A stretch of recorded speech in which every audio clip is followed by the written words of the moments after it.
Welcome back, everybody. Welcome back. Do we have anybody over on YouTube at the moment? If you're not already opening the tab, Mase the Greek, thanks so much for the follow. Welcome in. If you guys can do me a favor, open a tab over on YouTube for tonight's first YouTube partnered stream. Waiting for the chat to load there. Has it not loaded? Oh, Rio, Colonia, I see you guys. I'm here and there. Thank you. Welcome in, welcome in. Dry Dog, hi. Welcome in, welcome in. Hi, Valvera. Let's go, let's go. Thank you guys for helping me get into the partner program with YouTube. It's been a year, and now it is something that we can be very proud of together.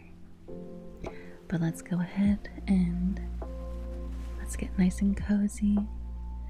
Let's settle in. Did you guys stand up and get a drink? Did you guys get yourself a snack? What do you guys normally snack on during reading time? Did I hear you say you got YouTube partner? I did. I was able to get YouTube partner. We were able to apply the other night. And so I applied and we got it right away. First try. So that's exciting. But for now, unfortunately, no, you're so good, Valvera. You're okay. Have a good night. Good night, Nix. Thank you so much for coming in and hanging out. Hi, Riot. One of my accounts. Hi, Kid. About to get cozy in here. Yes, get nice and cozy. Get comfortable. And to help you guys relax, let's go ahead and let's do this together.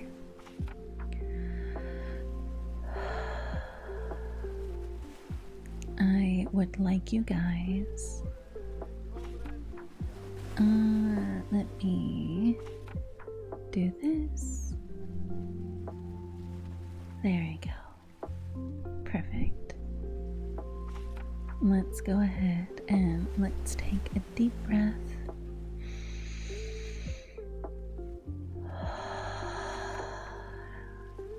Relax.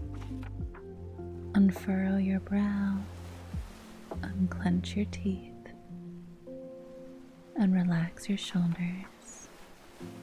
I'm already climbing. Hi, Casey. Welcome in. Not allowed, I guess allowed. You guys are gonna have to fight then. Twitch counterpart. Hello, Twitch. One account is my PC and the other is my phone. Forgot to log in for this one. Thank you, Ryuk. We have a care package in chat, guys, so tilt your head to the left. And tilt your head to the right. Now look up. And look down. Sit up and drink some Moa. How do I always know? I'm in your walls.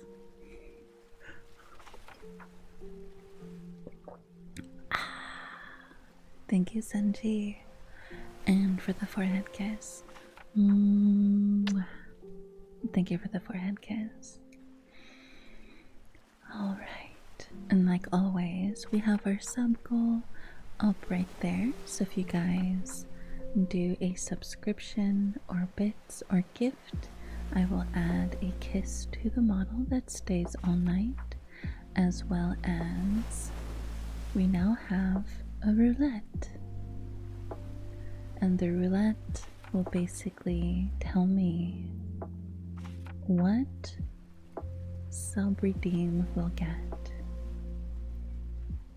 But let's go ahead and let's settle in because we're going to be reading Alice in Wonderland. So if you guys would like to join us, here is the book.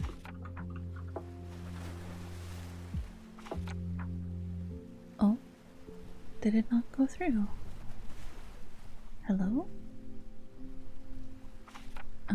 Let's go here. Let's take a look. Why did that not go off? Gosh dang it.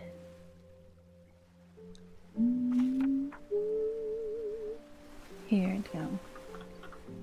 That's not how you spell that. There we go. There is a link to the book. And we are on chapter 9 if you'd like to join us. But let's go ahead and let's settle in for Alice in Wonderland. Hi Liquid, welcome in.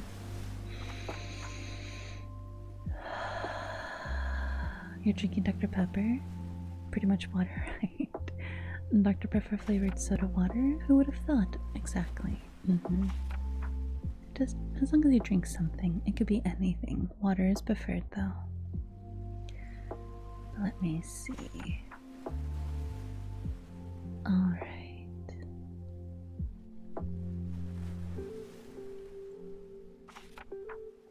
Let me adjust that.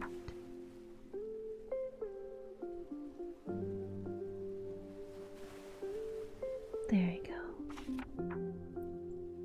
Okay. Chapter 9.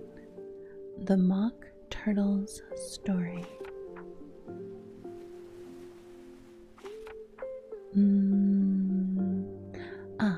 Really quick, let me go over what happened so far.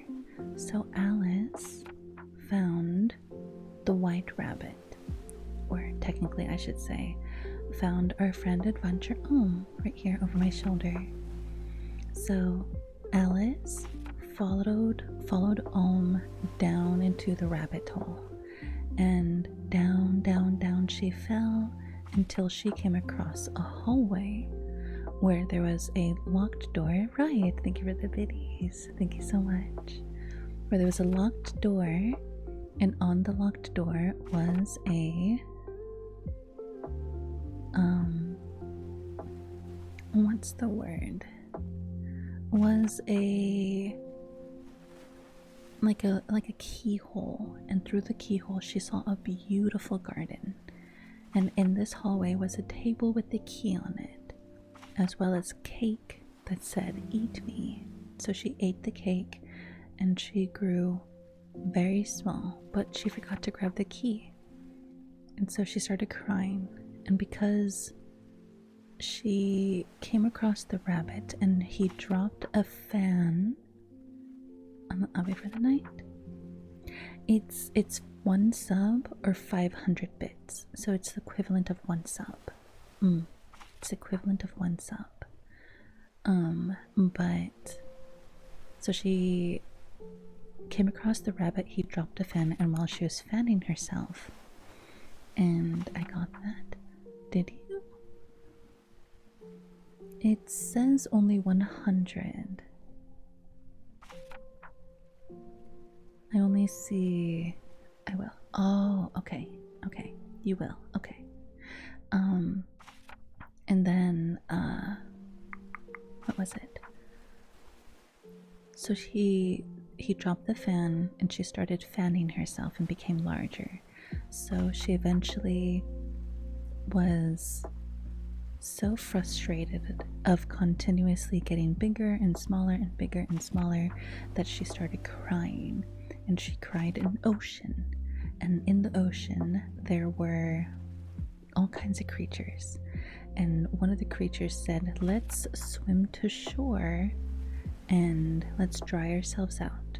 So they all swam together to shore, dried themselves out, and she was nowhere close enough to going through the door to going through the door to get the key and go into this beautiful garden she wanted to go to. So now that she's perfectly dry, she came across the white rabbit again, or Adventure Ohm, and he told her, he started calling her Marianne, and he was telling her, "I'm going to be late. I need you to go to my house and get me a new pair of gloves. I've lost mine."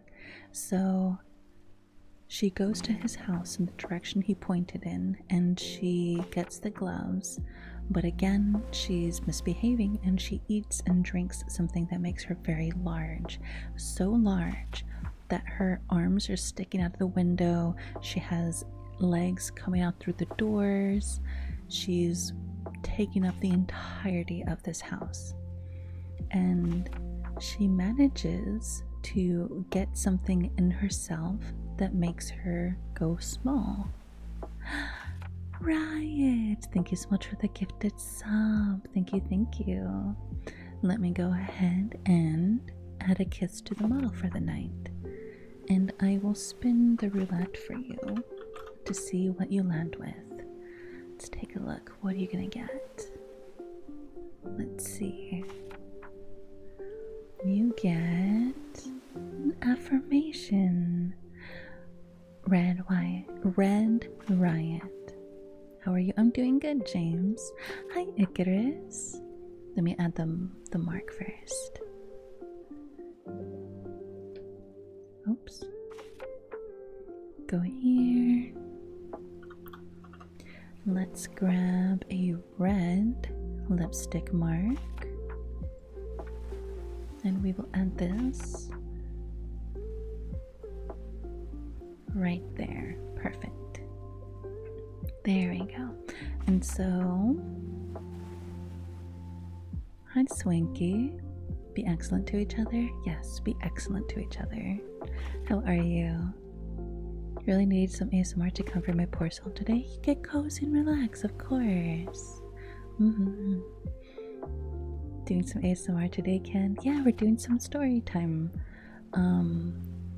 So eventually Alice figures out a way to make herself small again, and she is on her way, and that's when she meets the March Hare and the Mad Hatter and the Dormouse, and she invites herself to their tea party because she finds out that the reason they're always doing this tea party is because Father Time is upset with the Mad Hatter and broke his clock. So no matter what, it is always tea time for the Mad Hatter and the March Hare. And so she moves on and she comes across another house where there is the Duchess, a baby, and the chef. And the chef is like yelling and throwing things around, and the Duchess hands the baby to Alice and says, I have to go play croquet with the Queen, so you must take care of the baby. So the chef and the Duchess, they leave. They just leave their child in the care of Alice.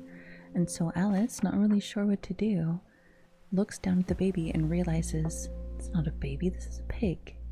And so she goes into the woods, and the pig eventually runs away from her. And so now she's trying to find her way back to the door where she can see the garden on the other side. And while she's wandering around, she comes across Birdie, who is a Cheshire cat. And so Birdie tells her which way she needs to go. I can't leave the building anymore. True, you can't. And so Birdie tells Alice where to go to get out of the woods and how to find her way back to the door with the garden on the other side. So she's on her way and she comes across the caterpillar, and he tells her for her to get big and small again, she has to eat pieces of the mushroom on either side of her. But he doesn't specify which sides, so she takes a piece of each, and little by little she eventually gets to the height she needs to be to get to the key, to go through the door, to get into the garden. So now Alice is in the garden, and that's where she sees playing cards coloring roses red. And she asks them, why are we painting the roses red? And they say they were supposed to be red, but we accidentally painted or planted white roses, and the queen is playing croquet today. So we have to paint them before she gets to this point in the garden. And Alice thinks it's very strange until the queen appears, preceded by a whole bunch of other cards, and then there's, you know, the Joker, and there's the ace, right? And then eventually the Queen of Hearts makes an appearance with the King of Hearts, and she sees the cards that were painting the roses red and says, "Off with their head." So they get taken away, and Alice defends them, saying, don't do that, basically. That's not cool, bro. And so the queen is like, well, who are you to say that? And so Alice basically gets wrapped up into playing croquet with the queen and the rest of the procession. But it's not a normal game. The ball is a hedgehog. Her bat, I think it's called a bat, is a flamingo. And the circles that they have to hitch the hedgehog through are the playing cards. You've never heard this story before, Riot? It's actually really fun. And so the playing cards are the loops that they have to hit the ball through. And the playing cards keep moving. They keep running around and doing other things. And so the game is very difficult. And eventually she comes across the Cheshire Cat again. But she says, please don't make yourself so known. And the Cheshire Cat, Birdie, shows only her head. And so Birdie is sitting there, just their head showing, and the King of Hearts walks over and is not pleased at whatsoever that Birdie is choosing to be silly and adorable. And so they start having an argument about if you're going to try and remove the head when all you can see is a head, how do you do that? You know what I mean?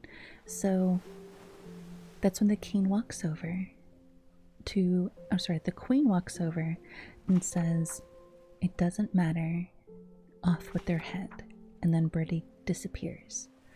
And they're saying, so the queen tells her soldiers, go and look for Birdie.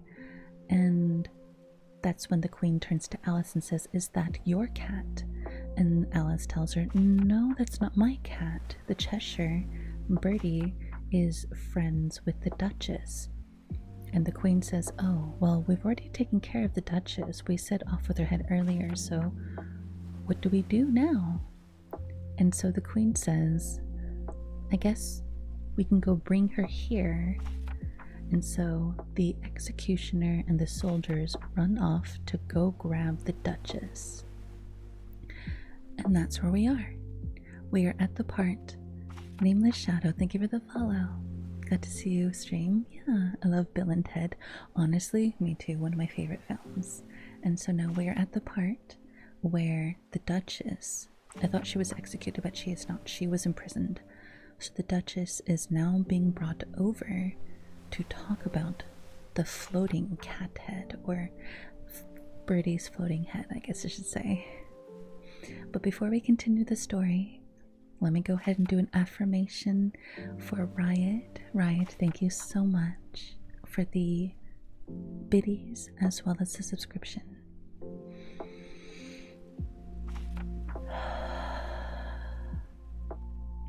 Riot, you are strong. You are someone that I've met very recently, but from what I understand of you, you are a very strong and giving individual. And I want you to know that even though I did see your message earlier about you needing helping with tracking, I'm very proud of you for accepting that you need help, because sometimes it's really hard, you know, to seek help when we don't understand how things work, because so often we're told that we have to be good at things. But we're not told how to be good at those things, just that we have to be, if that makes sense. So I'm proud of you, and hopefully you're proud of the person that you have become too. And hopefully your own journey with streaming becomes something that you enjoy doing, because it is in fact a lot of fun.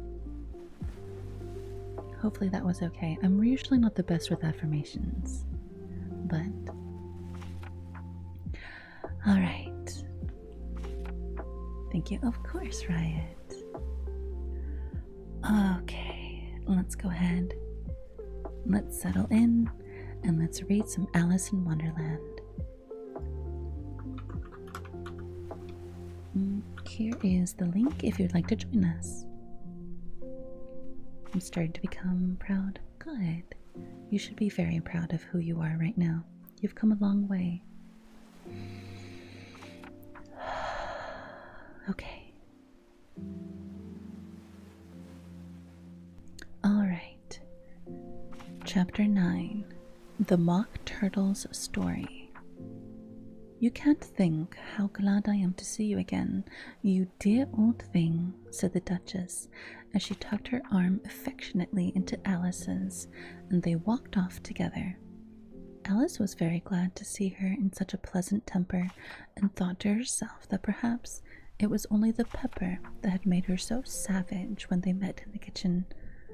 When I'm a Duchess, she said to herself, not in a very hopeful tone, though, I won't have any pepper in my kitchen at all. Soup does very well without. Maybe it's always pepper that makes people hot-tempered, she went on, very much pleased at having found out a new kind of rule. And vinegar, that makes them sour, and chamomile, that makes them bitter, and barley sugar and such things that make children sweet-tempered. I only wish people knew that. Then they wouldn't be so stingy about it, you know? She had quite forgotten about the Duchess by this time, and was a little startled when she heard her voice so close to her ear. You're thinking about something, my dear. That makes you forget to talk. I can't tell you just now what the moral of that is, but I shall remember it in a bit. Perhaps it hasn't one, Alice ventured to remark. Tut, tut, child, said the Duchess. Everything's got a moral, if only you can find it. And she squeezed herself up closer to Alice's side as she spoke. Alice did not like keeping so close to her. First, because the Duchess was very ugly, and secondly, because she was exactly the right height to rest her chin upon Alice's shoulder. And it was an uncomfortable, sharp chin. However, she did not like to be rude, so she bore it as well as she could. The game's going on rather better now, she said, by halfway of keeping up the conversation a little. 'Tis so, said the Duchess, and the moral of that is, oh, 'tis love that makes the world go round. Somebody said, Alice whispered, that it is done by everybody minding their own business. Ah, well, it means much the same thing, said the Duchess, digging her sharp little chin into Alice's shoulder as she added, and the moral of that is, take care of the scents, and their sounds will take care of themselves. How fond she is of finding morals of things, Alice thought to herself. I dare say you're wondering why I don't put my arm around your waist, the Duchess said after a pause. The reason is, I'm doubtful about the temper of your flamingo. Shall I try the experiment? You might bite, Alice cautiously replied, not feeling at all anxious to have the experiment tried. Very true, said the Duchess. Flamingos and mustard both bite, and the moral of that is, birds of a feather flock together. Only mustard isn't a bird, Alice remarked. Right, as usual, said the Duchess. What a clear way you have of putting things. It's a mineral, I think, said Alice. Of course it is, said the Duchess, who seemed ready to agree with everything that Alice said. There's a large mustard mine near here, and the moral of that is, the more there is of mine, the less there is of yours. Oh, I know, exclaimed Alice, who had not attended to the last mark. It's a vegetable. It doesn't look like one, but it is. I quite agree with you, said the Duchess, and the moral of that is, be what you would seem to be, or, if you like, put it more simply, never imagine yourself not to be otherwise than what it might appear to others, that what you were or might have been was not otherwise, that what you might have been would have appeared to them to be otherwise. I think I should understand that better, Alice said very politely, if I had it written down, but I can't quite follow it as you say it. That's nothing to what I could say if I chose, the Duchess replied in a pleasant tone. Pray, don't trouble yourself to say it any longer than that, said Alice. Oh, don't talk about trouble, said the Duchess. I make you a present of everything I've said as yet. A cheap sort of present, thought Alice. I'm glad they don't give birthday presents like that. But she did not venture to say it out loud. Thinking again, the Duchess asked with another dig of her sharp little chin. The right to think, said Alice sharply, for she was beginning to feel a little worried. Just about as much right, said the Duchess, as pigs have to fly. And the more there Alice had a surprise.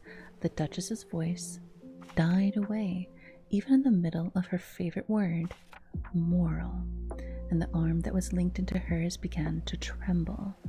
Alice looked up, and there stood the Queen in front of them, with her arms folded, frowning like a thunderstorm. Fine day, Your Majesty, the Duchess began in a low, weak voice. Now, I give you fair warning, said the Queen, stamping on the ground as she spoke. Either of you or your head must be off, and that in about half no time. Take your choice. The Duchess took her choice and was gone in a moment. Let's go on with the game, the Queen said to Alice, and Alice was too much frightened to say a word, but slowly following her back to the croquet ground. The other guests had taken advantage of the Queen's absence and were resting in the shade. However, the moment they saw her, they hurried back to the game, the Queen merely remarking that a moment's delay would cost them their lives. All the time they were playing, the Queen never left off quarreling with the other players and shouting, "Off with his head," or "Off with her head," those whose sentence were taken into custody by the soldiers, who of course had to leave off being archers to do this, so that by the end of half an hour or so there were no archers left, and all the players except the King, the Queen, and Alice were in custody and under sentence of execution. Then the Queen left off, quite out of breath, and said to Alice, "Have you seen the mocking turtle yet?" No, said Alice. I don't even know what a mock turtle is. It's a thing mock turtle soup is made from, said the Queen. I've never saw one or heard of one, said Alice. Come on then, said the Queen, and he shall tell you his story. As they walked off together, Alice heard the King say in a low voice to the company general, "You are all pardoned." Come, that's a good thing, she said to herself, for she had felt quite unhappy at the number of executions the Queen had ordered. Hi, God Hunter. Have a good lurk, Try Dog.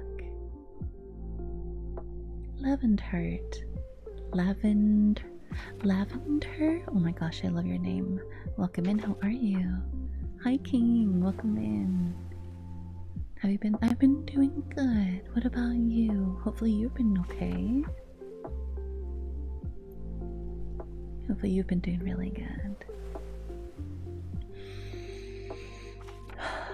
Hold on. I'm actually going to change the music. Let me do this.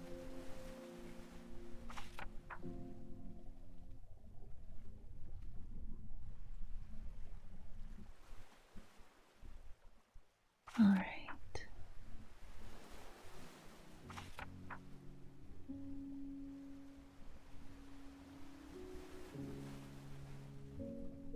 There we go. This seems more fitting.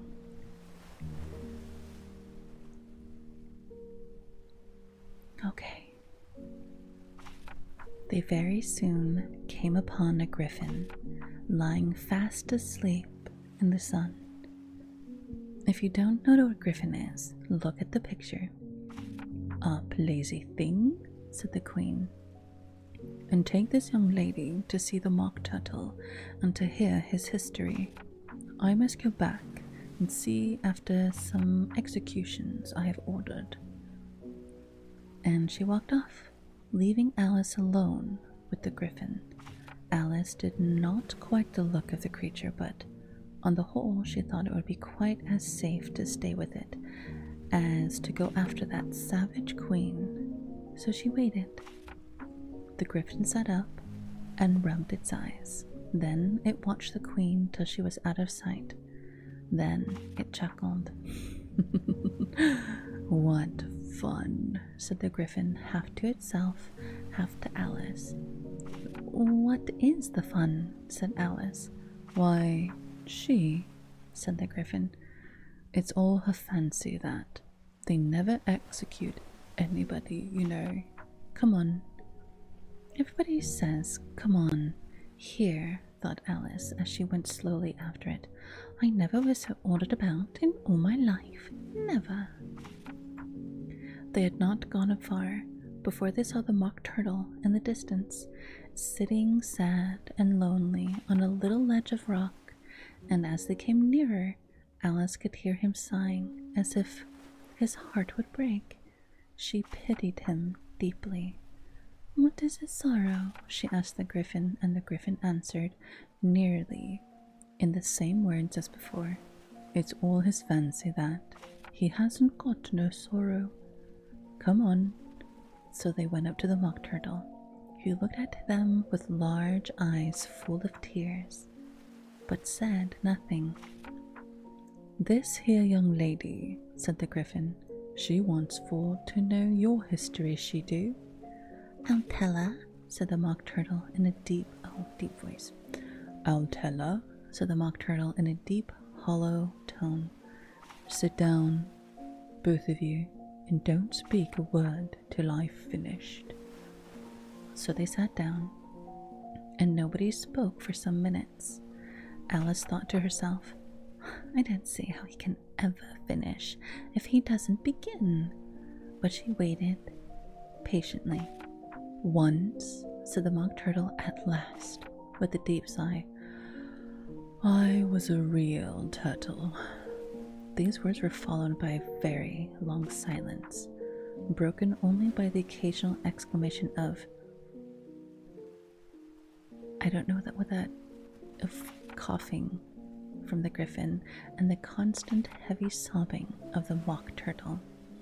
Alice was very nearly getting up and saying, Thank you, sir, for your interesting story, but she could not help thinking there must be more to come. It's been far too long. It has, Drag. Hopefully you've been doing good. Hi, Sloth. So she sat still and said nothing. When we were little, the mock turtle went on at last, more calmly, though still sobbing a little now and then, we went to school in the sea. The master was an old turtle. We used to call him Tortoise. Why did you call him Tortoise if he wasn't one? Alice asked. We called him Tortoise because he taught us, said the mock turtle angrily. Really, you are very dull. You ought to be ashamed of yourself for asking such a simple question, asked the griffin, and then they both sat silent and looked at poor Alice, who felt ready to sink into the earth. At last, the griffin said to the mock turtle, drive on, old fellow. Don't be all day about it. And she went on in these words. Hi, Dietrich. Yes, we went to school in the sea, though you mightn't believe it. I never said I didn't, interrupted Alice. You did, said the Mock Turtle. Hold your tongue, added the Griffin before Alice could speak again. Malcolm, how are you? Welcome in, cutie. How's your night? Hope you're doing good. Hold your tongue, added the Griffin before Alice could speak again. The Mock Turtle went on. We had the best of educators. In fact, we went to school every day. I've been to a day school too, said Alice. You needn't be so proud as all that. With extras? Asked the Mock Turtle, with little anxiously. Yes, said Alice. We learned French and music. And washing? Said the Mock Turtle. Certainly not, said Alice indignantly. Then yours wasn't a really good school, said the Mock Turtle in a tone of great relief. Now at ours,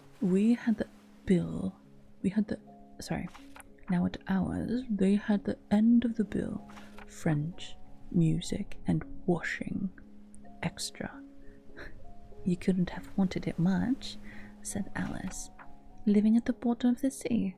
I couldn't afford to learn it, said the Mock Turtle with a sigh.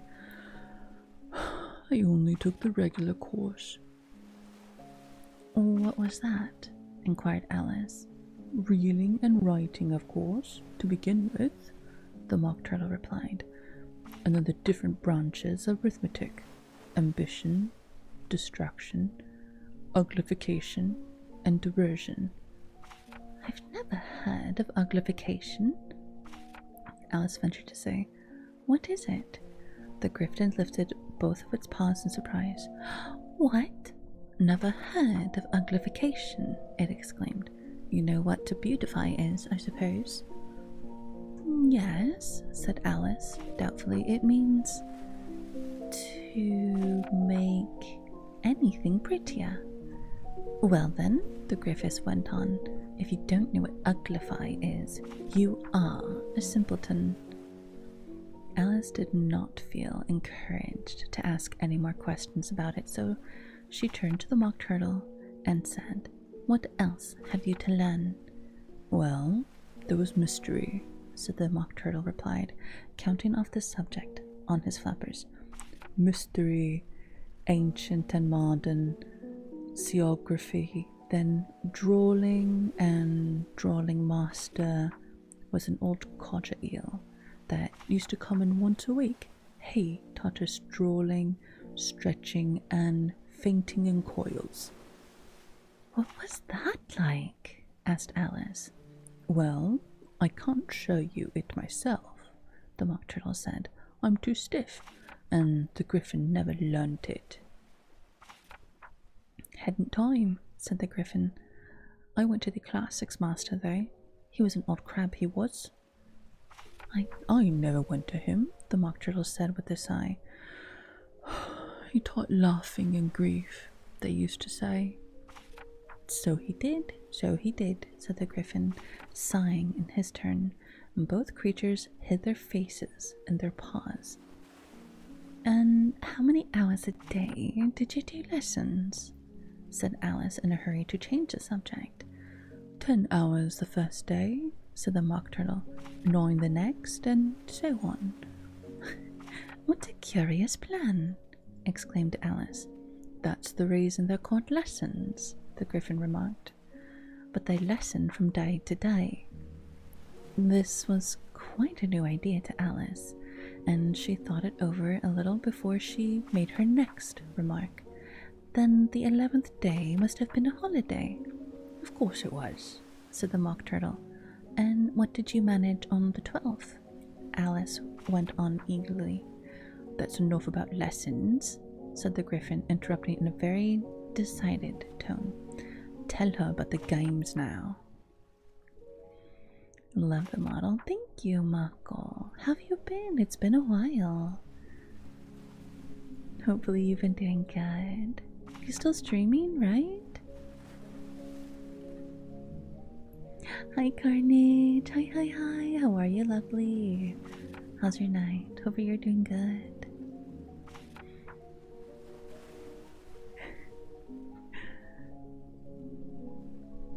How goes? It goes good, Sloth. What about you?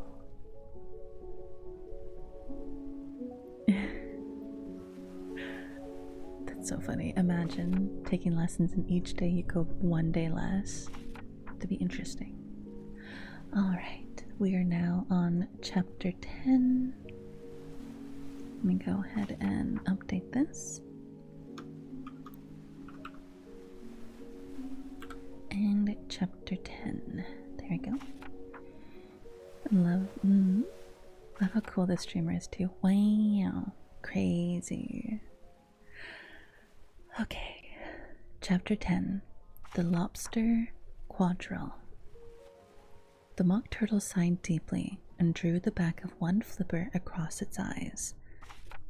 He looked at Alice and tried to speak, but for a minute or two, sobs choked his voice. Same as if he had a bone in his throat, said the Griffin, and set to work shaking him and punching him in the back. At last, the mock turtle recovered his voice, and with tears running down his cheeks, he went on again. You may not have lived much under the sea. I haven't, said Alice, and perhaps you were never even introduced to a lobster. Alice began to say, I once tasted, but checked herself hastily and said, no, never. So you can have no idea what a delightful thing a lobster quadrille is.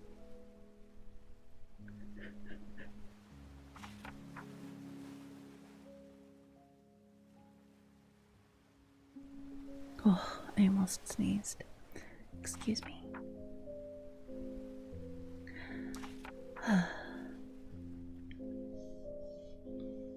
No, indeed, said Alice.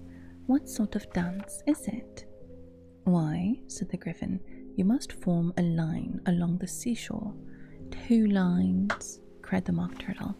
Sea turtles, seals, salmon, and so on. Then, when you've cleared all the jellyfish out of the way, that general takes some time, interrupted the Griffin. You advance twice, each with a lobster as a partner, cried the Griffin. Of course, said the Mock Turtle. Advance twice, set to partners, change lobsters, and retire at the same order, continued the Griffin. Then, you know, the Mock Turtle went on, you throw the lobsters, shouted the Griffin, with a bound into the air, as far out to the sea as you can. Swim after them, cried the Griffin.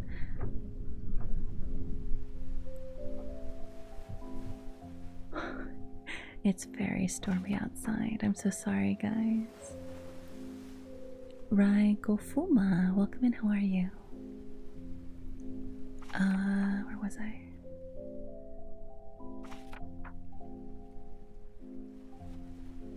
Oh, there it is. As far out to sea as you can. Swim after them, screamed the Griffin. Turn a somersault in the sea, cried the Mock Turtle, capering wildly about. Change lobsters again, yelled the Griffin at the top of his voice. Back to land again, and that's all the first figure, said the Mock Turtle, suddenly dropping his voice, and the 2 creatures had been jumping about like mad things all this time, sat down again, very sadly and quietly, and looked at Alice. It must be a very pretty dance, said Alice, timidly. Would you like to see a little bit? Said the Mock Turtle. Very much indeed, said Alice. Come, let's try the first figure, said the Mock Turtle to the Griffin. We can do without lobsters, you know. Which shall sing? Oh, you sing, said the Griffin. I've forgotten the words.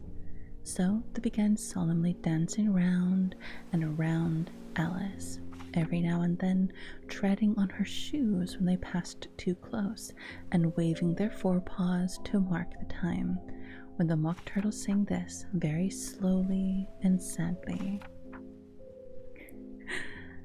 "Will you walk a little faster?" said a witling to a snail. "There's a porpoise close behind us, and he's treading on my tail. See how eagerly the lobsters and the turtles all advance. They are waiting on the shingle. Do you come and join the dance? Will you, won't you, will you, won't you, will you join the dance? Will you, won't you, will you, won't you join the dance?" You can really have no notion how delightful it will be when they take us up and throw us with the lobsters out to sea. But the snails replied, "Too far, and gave a look askance. Said he thanked the witting kindly, but he would not join the dance. Would not, could not, would not, could not, would not join the dance. Would not, could not, would not, could not join the dance. What matters is how far we go," this scaly friend replied. "There's other ashore, you know, upon the other side. They're further off from England, the nearest is to France. Then turn not pale, beloved snail, but come and join the dance. Will you, won't you, will you, won't you, will you join the dance? Will you, won't you, will you, won't you join the dance?" "Thank you, it's a very interesting dance to watch," said Alice, feeling very glad that it was over at last. "And I do so like that curious song about the waiting." "Oh, as to the witting," said the Mock Turtle, "you've seen them, of course." "Yes, I've seen them at She checked herself hastily. "I don't know what din may be," said the Mock Turtle, "but if you've seen them so often, of course you know what they're like." "I believe so," Alice replied thoughtfully. "They have the tails and the mouths, and they're all over crumbs." "You're wrong about the crumbs," said the Mock Turtle. "Crumbs would all wash off in the sea, but they have the tails and the mouths. And the reason is..." The Mock Turtle yawned and shut his eyes.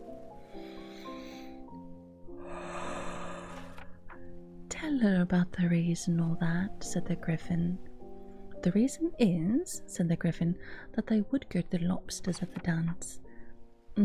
So they got thrown out to sea. So they had fallen a long way.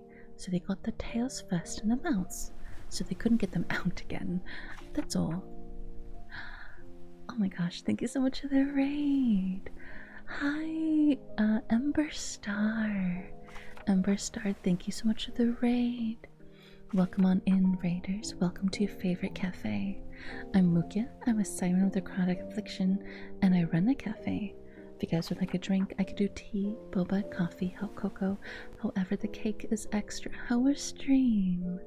How did it go? Dr. Fujitsu and Mixed Boy 24, thank you so much for the follows. How are you? Petal Raid, the Sakura Tiger Dragon has brought her grove to you. That sounds so beautiful. A grove of sakura petals? Ah, beautiful. Beautiful, beautiful. Hi, Ember. How's it been good? It's been nice. We are actually in the middle of reading a book. We are finishing up Alice in Wonderland. Have you heard this story? Have you ever heard this story before?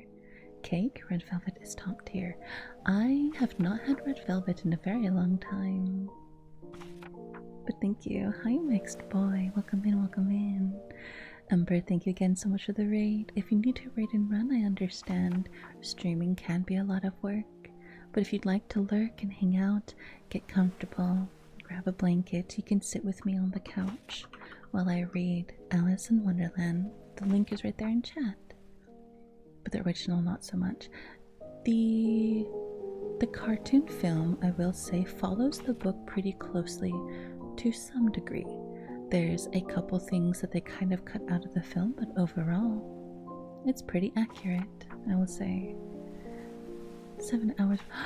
Oh my gosh. Get cozy, get comfortable, and rest well, Ember. Thank you again so much for the raid.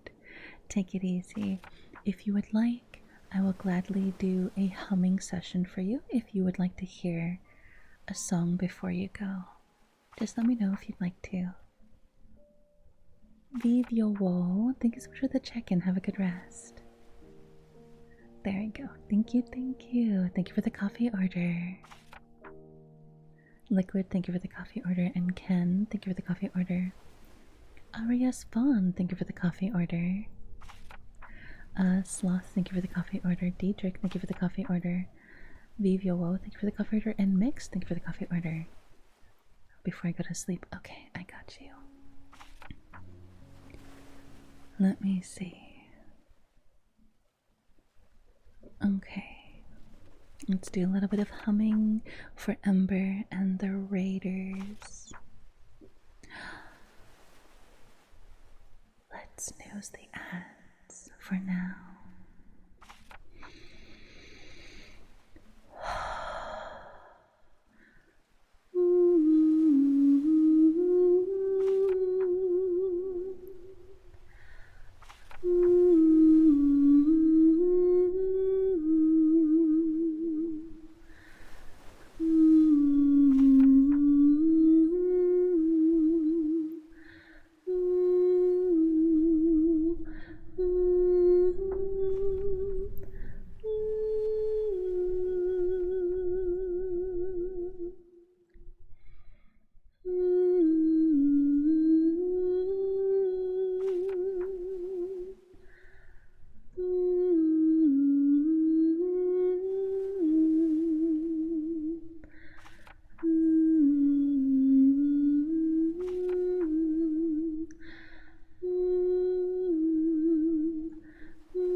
There you go. Hi, Juzo. How are you? Welcome in. Head to sleep. Okay, good. Have a good rest. Good night, good night, good night. Rest well. Thank you for the forehead kiss. How are you, Juzo? It's been a minute. It is so windy outside, guys. I'm so sorry. I'm gonna give you a shout out. What have you been up to? What are you up to? Doing alright? How about you? I'm good. I'm good. To anyone that is new and just coming in, I have some wonderful news to share with you. As of yesterday, I am now officially YouTube partner. So if you guys can do me a favor, if you guys can give me a follow over on my ASMR YouTube channel, I do post shorts, videos, and all my ASMR VODs will be up there. So if you guys like my YouTube, you guys can, if you guys like my ASMR, you guys can check it out there. Heading to bed. Good night. Good night, handsome Senji. Rest well. Let me give you a shout out too, because I didn't give you one earlier. There you go. Happy late Valentine's Day, Brennan. Been learning to speak other French and German. Nice. It's exciting. Juzo, you're doing. How do you like Reanimal? Oh my gosh, I've seen some people play that lately, and it looks like so much fun. It looks like so much fun. You're too sweet.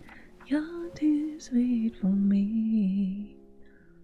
You're too sweet for Royal. Hi, Royal. How are you? But thank you so much for the biddies, Brennan. Thank you, thank you. It's an absolute masterpiece. Tarsier outdid themselves. Really?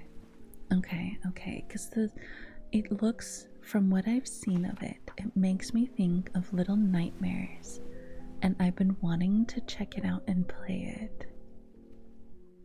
Thank you. Thank you for the coffee order. HK, thank you for the coffee order. And Chef, thank you for the coffee order.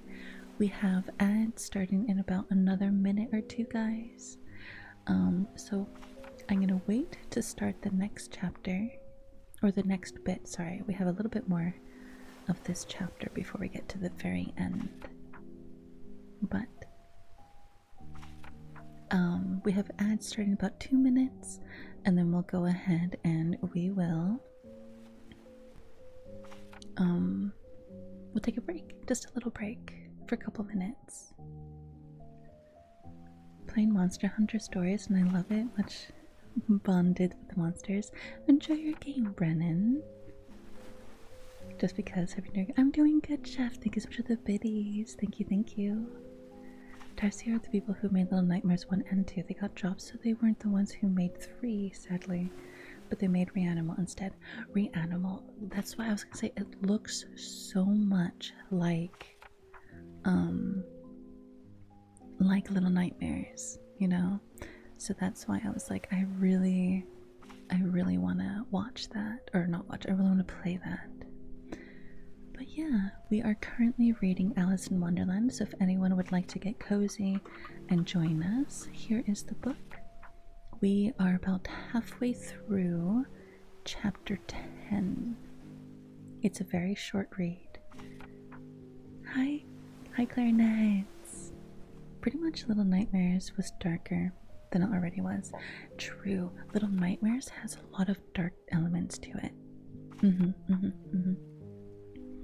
But I like, you can play with people, right? I believe it's a 2-person game and you guys share the same screen. I think that's what it was. But yeah. Okay. Ad should be starting in a minute. I'll be taking a quick break. I'm gonna go refresh my water and then we'll come back and we'll do some more story time. 2-player co-op. Nice. Okay. So definitely a game I have to put on my list for later. I love games like that where I can play with people. But I'll be right back, everybody, and I'll see you in just like 3 minutes.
Sorry it took so long.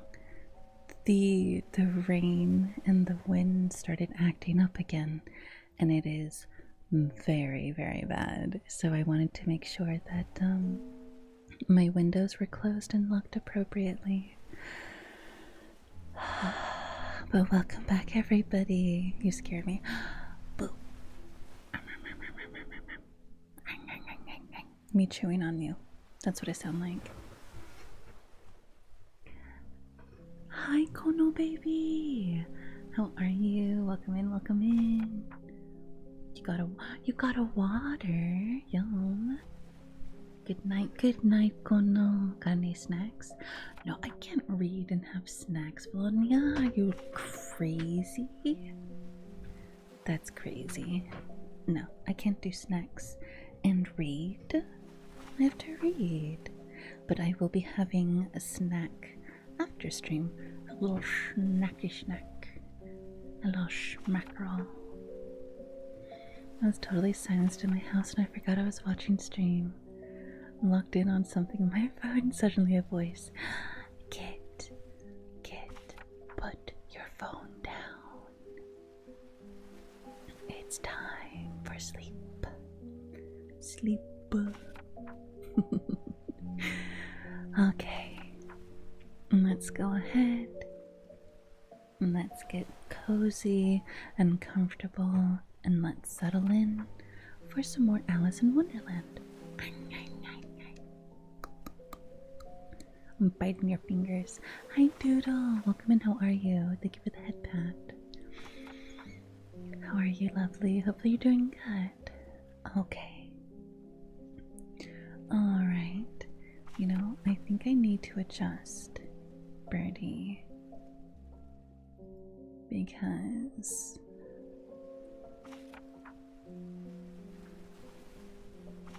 oh.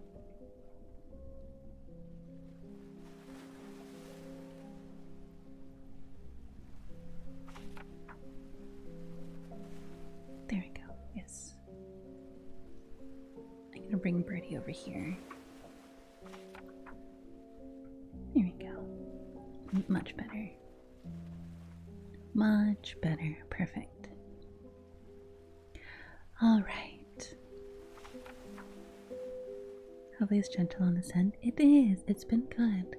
I've had, well, I have to replace my, what is this called?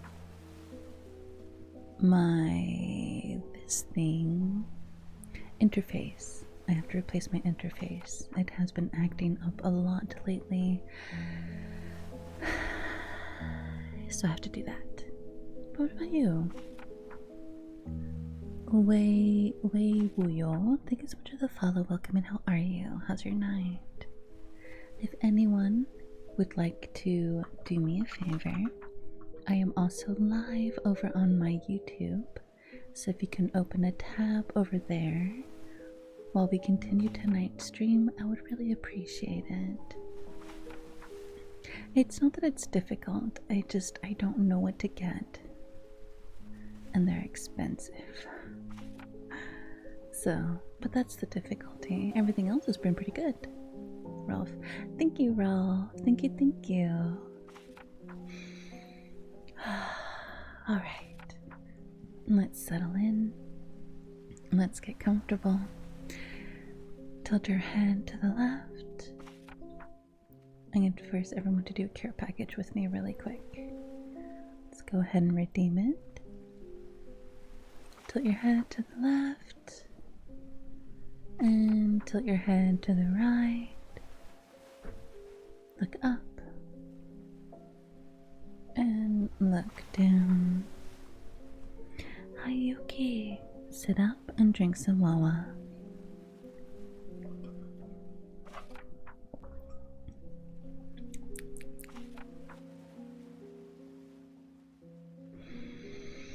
Okay.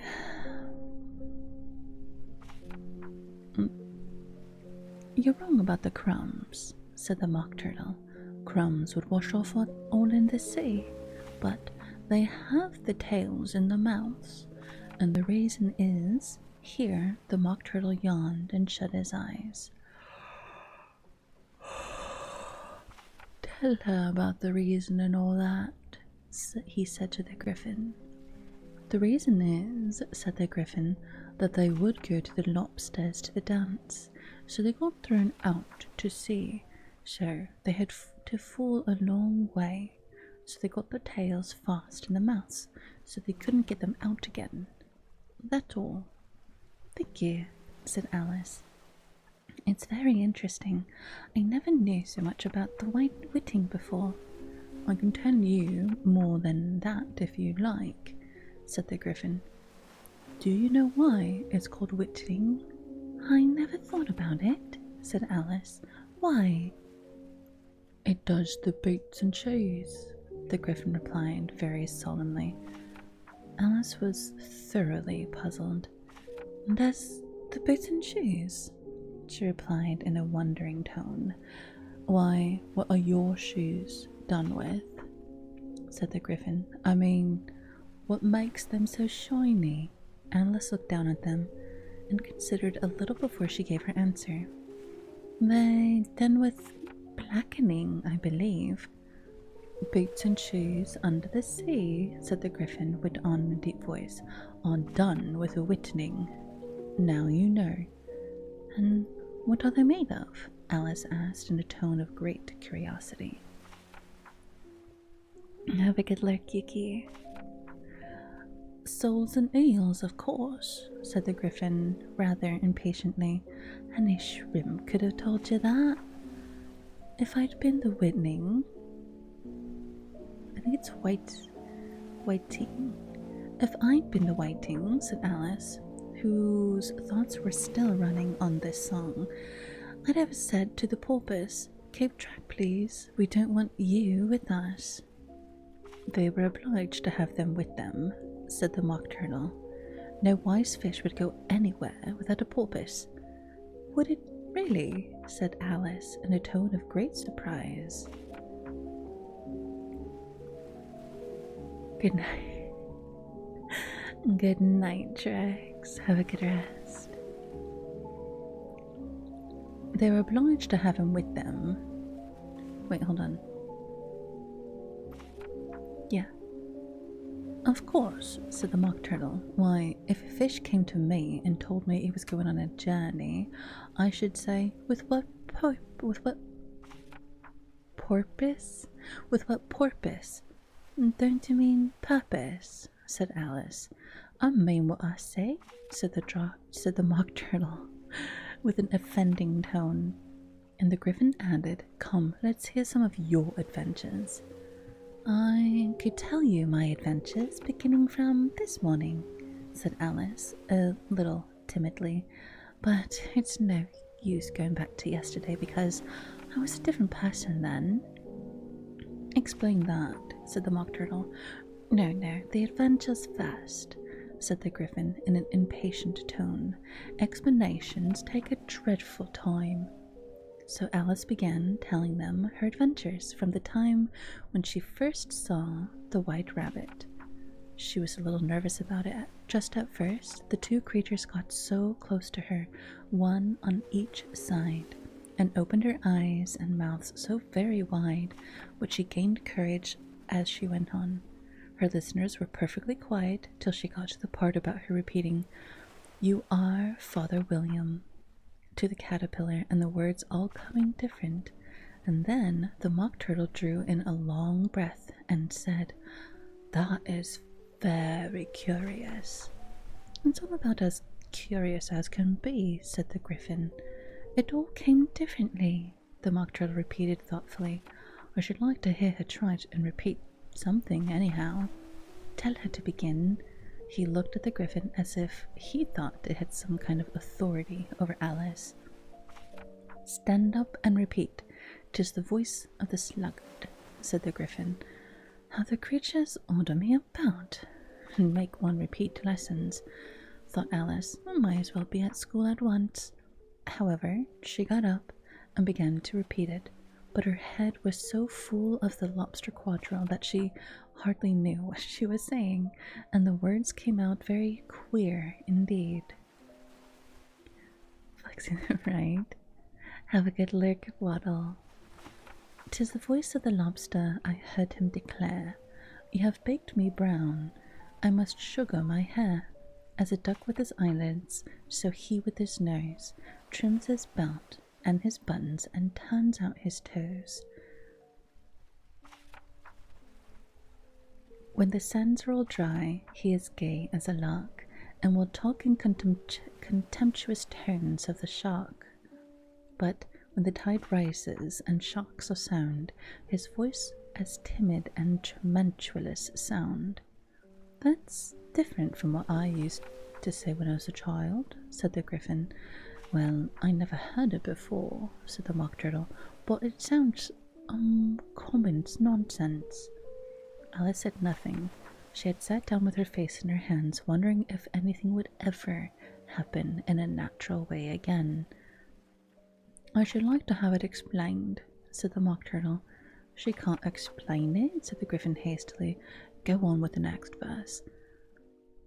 But about his toes, the Mock Turtle persisted. How could he turn them out with his nose, you know?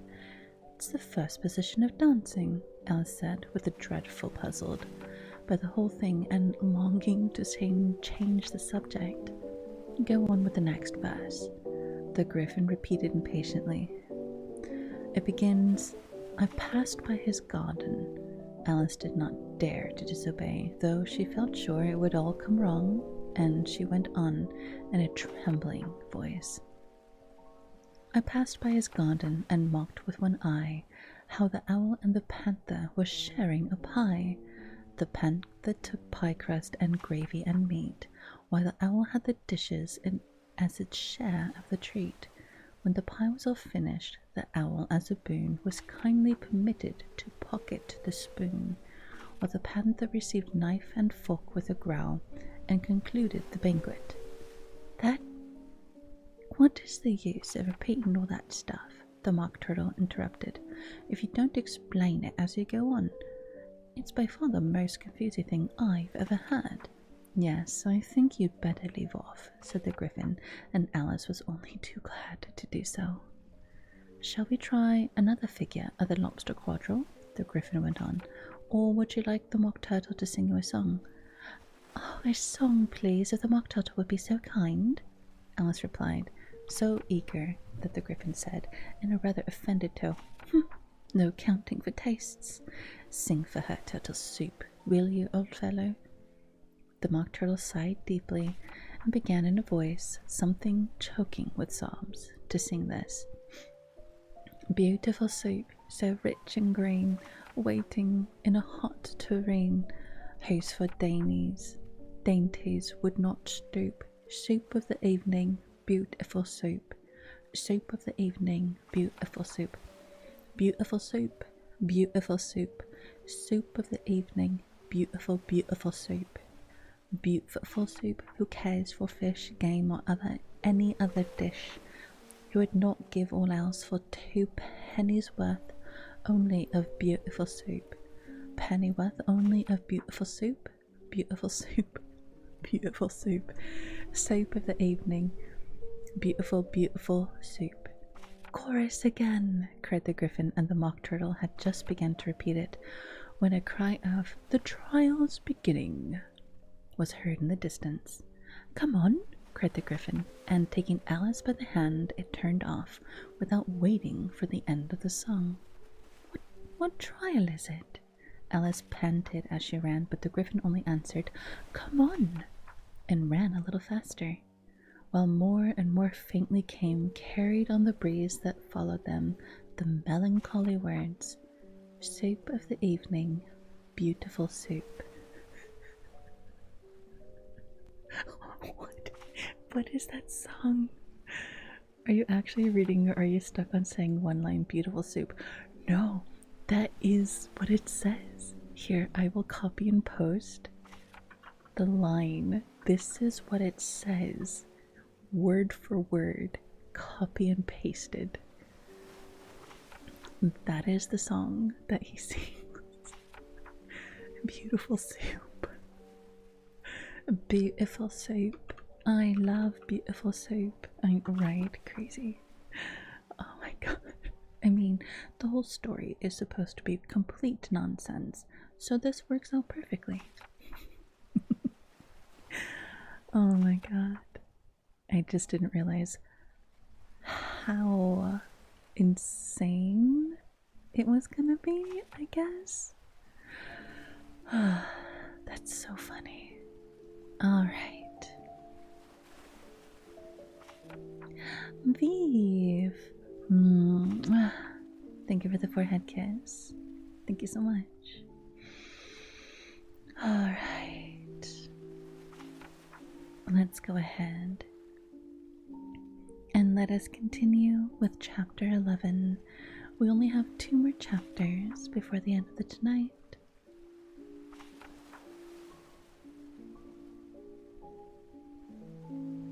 Okay.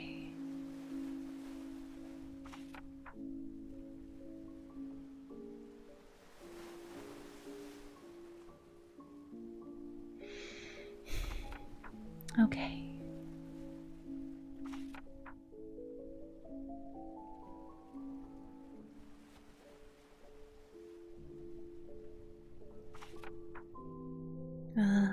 Chapter 11.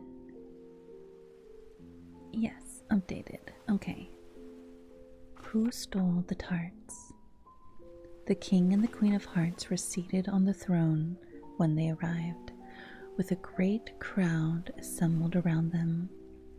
All sorts of little birds and beasts, as well as the whole pack of cards.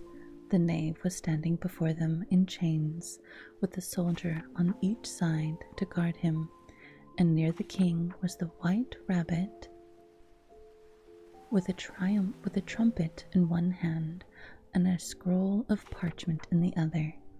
And in the very middle of the court was a table with a large dish of tarts upon it.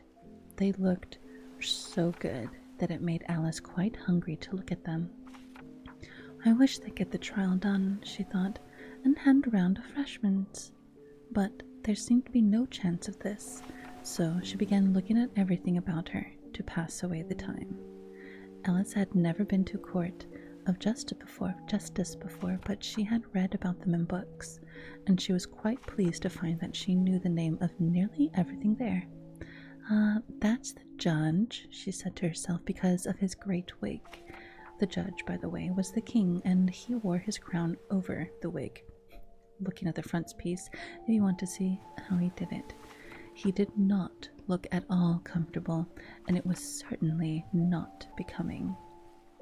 And that's the jury box, thought Alice, and those 12 creatures, I suppose they are jurors, she said the last word 2 or 3 times over to herself, being rather proud of it, for she thought, and rightly too, that very few little girls of her age knew the meaning of it all. However, jurymen would have done just as well. The 12 jurors, were all writing very busily on slates. What are they doing? Alice whispered to the griffin. They can't have anything to put down yet before the trial's begun. They're putting down the names, the griffin whispered in reply, for fear they should forget them before the end of the trial. Stupid things, Alice began in a loud, indignant voice, but she stopped hastily when the white rabbit, or Adventure Alm, cried out, "Silence in the court!" And the king put on his spectacles and looked anxiously around to make out who was talking. Alice could see as well as if she were looking over her shoulder that all the jurors were writing down stupid things on their slates, and she could even make out that one of them didn't know how to spell stupid, and that he had to ask his neighbor to tell him. A nice muddle their slates'll be in before the trial's over, thought Alice. One of the jurors had a pencil that squeaked. This, of course, Alice could not stand, but she went round the court and got behind him, and very soon found an opportunity of taking it away. So she did it quickly, that the poor little juror, it was Bill, the lizard, could not make out at all what had become of it, so after hunting all about for it, he was obliged to write with one finger for the rest of the day, and this was of very little use, as it left no mark on the slate. "Herald, read the accusations," said the king. On this, Adventure blew 3 blasts on the trumpet and then unrolled the parchment scroll and read as follows. "The Queen of Hearts, she made some tarts, all on a summer day. The knave of the hearts, he stole those tarts and took them all away." "Consider your verdict," the king said to the jury. Not yet, not yet," Rabbit said hastily. Sorry, Adventure said hastily. "There's a great deal to come before that." "Call the witness," said the king, and Adventure blew 3 blasts on the trumpet and called out, "First witness." The first witness was the Hatter. He came in with a cup of tea in one hand and a piece of bread and butter in the other. "I beg pardon, Your Majesty," he began, "for bringing these in, but I hadn't quite finished my tea when I was sent for." "You ought to have finished," said the king. "When did you begin?" The Hatter looked at the March Hare, who had followed him into the court, arm in arm with the Dormouse. "Inky, that's you. You're the Dormouse." Arm in arm with Inky. 14th of March, I think it was," he said. 15th, said the March Hare. 16th, said the Dormouse. "Write it down." And the king said to the jury, and the jury eagerly wrote down all 3 dates on their slates, and then added them up and reduced the answers to shillings and pence. "Take off your hat," the king said to the Hatter. "It isn't mine," said the Hatter. "Stolen!" the king exclaimed, turning to the jury, who instantly made a memorandum of the fact. "I keep them to sell," the Hatter added as an exclamation.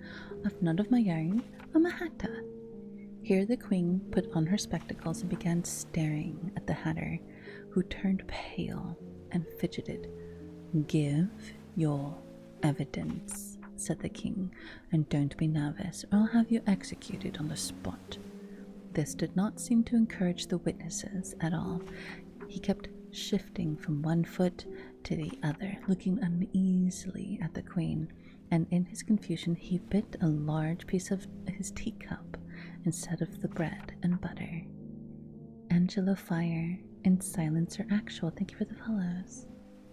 Just at this moment, Alice felt a very curious sensation, which puzzled her a good deal until she made out what it was. She was beginning to grow larger again, and she thought at first she would get up and leave the court, but on second thought she decided to remain where she was as long as there was room for her. "I wish you wouldn't squeeze so," said the Dormouse, who was sitting next to her. "I can't actually breathe." "I can't help it," said Alice very meekly. "I'm growing." "You've no right to grow here," said the Dormouse. "Don't talk nonsense," Alice said more boldly. "You know you're growing too." "Yes, but I grow at a reasonable pace," said Inky. "Not in that ridiculous fashion." And he got up very sulkily and crossed over to the other side of the court. All this time the queen had never left off staring at the Hatter, and just as Inky crossed the court, she said to the officers of the court, "Bring me a list of the singers in the last court." Turtle, hi Turtle, welcome in. Of which the wretched Hatter trembled so that he shook both his shoes off. "Give your evidence," the king repeated angrily, "or I'll have you executed, whether you're nervous or not." "I'm a poor man, Your Majesty," the Hatter began in a trembling voice, "and I hadn't begun my tea not above a week or so. And what with the bread and butter getting so thin, and the twinkling of the tea—" "The twinkling of the what?" said the king. "It began with the tea," the Hatter replied. "Of course, twinkling begins with the tea," the king said sharply. "Do you take me for a dunce? Go on." "I'm a poor man," the Hatter went on, "and most things twinkled after that. Only the March Hare said, I didn't. The March Hare interrupted in a great hurry. You did, said the March Hare. I deny it, said the March Hare. He denies it, said the king. Leave out that part. Well, at any rate, Inky said, the Hatter went on, looking anxiously around to see if he would deny it too. But the Inky denied nothing, but fell fast asleep. After that, continued the Hatter, I cut some more bread and butter. But what did the Dormouse say? Well, the Dory asked. I can't remember, said the Hatter. You must remember, remarked the king, or I'll have you executed. The miserable Hatter dropped his teacup and bread and butter and went down to one knee. I'm a poor man, your majesty, he began. You are a very poor speaker, said the king. Here one of the guinea pigs cheered and was immediately suppressed by the officers of the court.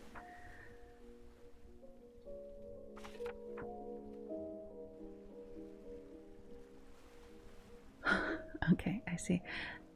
Was immediately suppressed by the officers of the court. As that is a rather hard word, I will just explain to you how it was done. They had a large canvas bag, which tied up at the mouth with strings, and to this they slipped the guinea pig head first and then sat upon it. I'm glad I've seen that done, thought Alice. I've so often read in the newspapers, at the end of this trials, there are some attempt at applause which was immediately suppressed by the officers of the court, and I never understood what it meant till now. If that's all you know about it, you may stand down. Hi, Spud, welcome in, continued the king. I can't go no lower, said the Hatter. I'm on the floor as it is. Then you may sit down, the king replied. Here the other guinea pig cheered and was suppressed. Come, that finished the guinea pigs, thought Alice. Now we shall get on better. I'd rather finish my tea, said the Hatter with an anxious look at the queen, who was reading the list of singers. You may go, said the king, and the Hatter hurriedly left the court, without even waiting to put his shoes on. And take this head outside. Sorry, and take his head off outside. There we go, the queen added to one of the officers, but the Hatter was out of sight before the officer could get to the door. Call the next witness, said the king. The next witness was the Duchess's cook. She carried the pepper box in her hand, and Alice guessed who it was even before she got into the court, by the way the people near the door began sneezing all at once. Give your evidence, said the king. Shan't, said the cook. The king looked anxiously at Adventure who said in a low voice, Your Majesty must cross-examine this witness. Well, if I must, I must, the king said with a melancholy air, and after folding his arms frowned at the cook till his eyes were nearly out of sight. He said in a deep voice, What are tots made of? Pepper mostly, said the cook. Treacle, in a sleepy voice behind her. Collar that Inky, the queen shrieked out. Behead that Inky, turn the Inky out of the court, suppress her, pinch her off with his whiskers. For some minutes the whole court was in confusion. Getting the Dormouse turned out, and by the time they had settled down again, the cook had disappeared. Never mind, said the king with an air of great relief. Call the next witness. And he added in an undertone to the queen, Really, my dear, you must cross-examine the next witness. It takes quite my forehead ache. Alice watched Adventure as he fumbled over the list, feeling very curious to see what the next witness would be like. For they haven't gotten much evidence yet, she said to herself. Imagine her surprise when Adventure read out at the top of his little voice the name Alice. She's about to be the witness. To what? I have no idea. Apparently somebody stole tarts but they're literally on a plate right in front of the queen. So they're not stolen. They're not even misplaced. Interesting. Chapter 12. Alice's Evidence.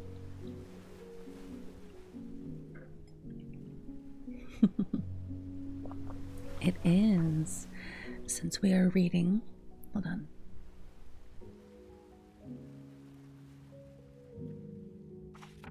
So, since we are reading Alice in Wonderland, I needed a Cheshire Cat. So, Brady agreed to be our resident Cheshire Cat as we traveled through Alice in Wonderland. But hi, Silencer, how are you? Super cute. Is that Brady in the background? It is. So we have Brady as our Cheshire Cat, my friend Adventure Alm as the White Rabbit, and our friend Inky, look at the pillows right there, who is the Dormouse. Chantico! Hi Chantico, welcome in, how are you, lovely? Pixelation, hi, thanks so much for the follow. How was stream? How's your night? You're doing some Warframe. How was Warframe? Hope you're having fun with it. Thank you so much. We are on the last chapter of Alice in Wonderland. So let's go ahead and let's finish, and then we can continue with the next book, which will probably be, which in fact will be 100,000 Leagues Under the Sea. We'll see where we are, and then we will switch if we need to. Okay. All right.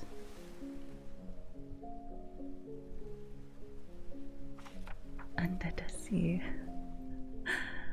Chapter 12. Alice's Evidence. Here, cried Alice, quite forgetting in a flurry of the moment how large she had grown in the last few minutes. And she jumped up in a hurry that she tripped over the jury box with the edge of her skirt, upsetting all the jurymen to the heads of the crowd below. And there they lay, sprawling about, reminding her very much of a globe of goldfish she had accidentally upset a week before. "Oh, I beg your pardon," she exclaimed in a tone of great dismay, and began picking them up again as quickly as she could, for the accident of the goldfish kept running in her head. She had a vague sort of idea that they must be collected at once and put back into the jury box, or they would die. "The trial cannot proceed," said the king in a very grave voice, "till all the jurymen are back in the proper places. All," he repeated with great emphasis, looking hard at Alice as he said so. Alice looked at the jury box and saw that, in her haste, she had put the lizard in head downwards, and the poor little thing was waving its tail about in a melancholy way, being quite unable to move. As soon as she got it out again and put it right, "Not that it signifies much," she said to herself. "I should think it would be quite as much use in the trial one way as the other." As soon as the jury had a little recovered from the shock of being upset, and their slates and pencils had been found and handed back to them, they set to work very diligently to write out a history of the accident, all except the lizard, who seemed too much overcome to do anything but sit with its mouth open, gazing up into the roof of the court. Roof of the court, not floof. "What do you know about this business?" said the king to Alice. "Nothing," said Alice. "Nothing whatever," persisted the king. "Nothing whatever," said Alice. "That's very important," the king said, turning to the jury. They were just beginning to write this down on their slates when Adventure Alm interrupted. "Unimportant, your majesty means, of course," he said in a very respectful tone, but frowning and making faces at him as he spoke. Unimportant, of course, I meant, the king hastily said, and went on to himself in an undertone. Important, unimportant, unimportant, important, as if they were trying which word sounded best. Some of the jury wrote down important, and some unimportant. Alice could see this, as she was near enough to look over their slates, but it doesn't matter a bit, she thought to herself. At this moment, the king, who had been for some time busily writing in his notebook, cracked out silence and read from his book, Rule 42.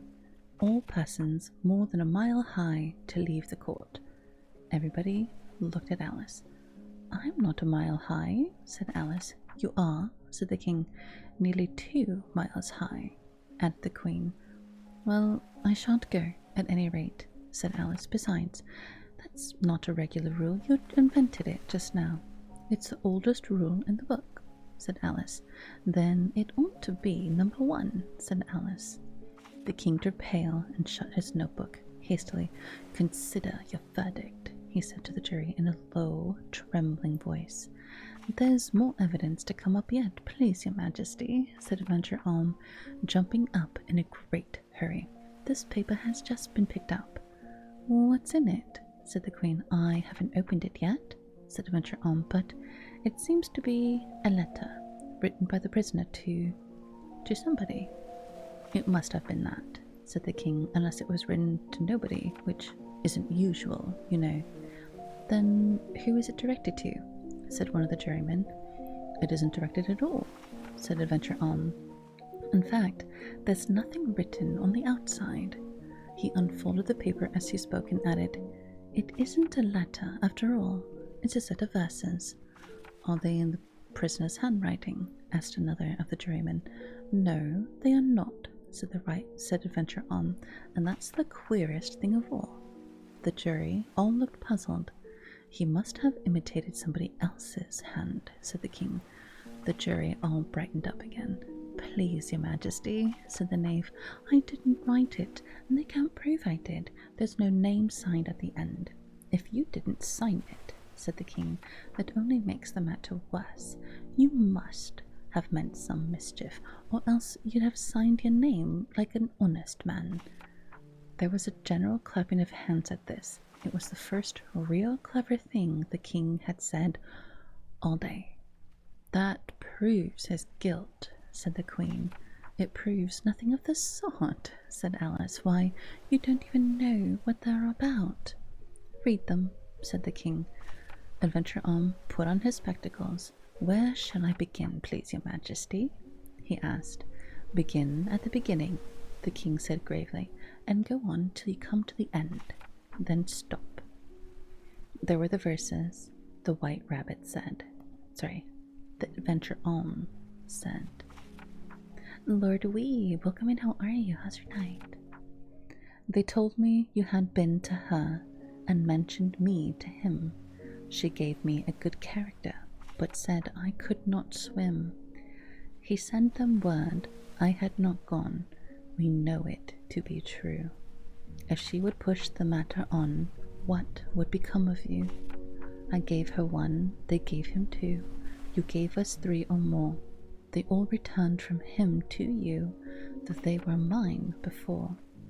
If I or she should chance to be involved in this affair, he trusts to you to set them free exactly as they were.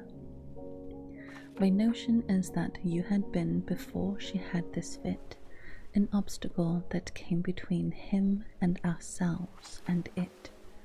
Don't let him know she liked them best, for this must ever be a secret kept from all the rest, between yourself and me. That's the most important piece of evidence we've had yet, said the king, rubbing his hands. So now let the jury. If any one of them can explain it, said Alice. She had grown so large in the last few minutes that she wasn't a bit afraid of interrupting him. I'll give him 6pence. I don't believe there's an atom of meaning in it. The jury all wrote down on their slates. She doesn't believe there's an atom of meaning in it. but none of them attempted to explain the paper. "If there is no meaning in it," said the king, "it saves a world of trouble, you know, as we needn't try to find any. And yet, I don't know," he went on, spreading out the verses onto his knee and looking at them with one eye. "I seem to see some meaning of them. Said I could not swim. You can't swim, can you?" he added, turning to the knave. The knave shook his head sadly. "Do I look like it?" he said, which he certainly did not, being made entirely of cardboard. "All right, so far," said the king. "Zephyr, hi Zephyr, thanks for the follow."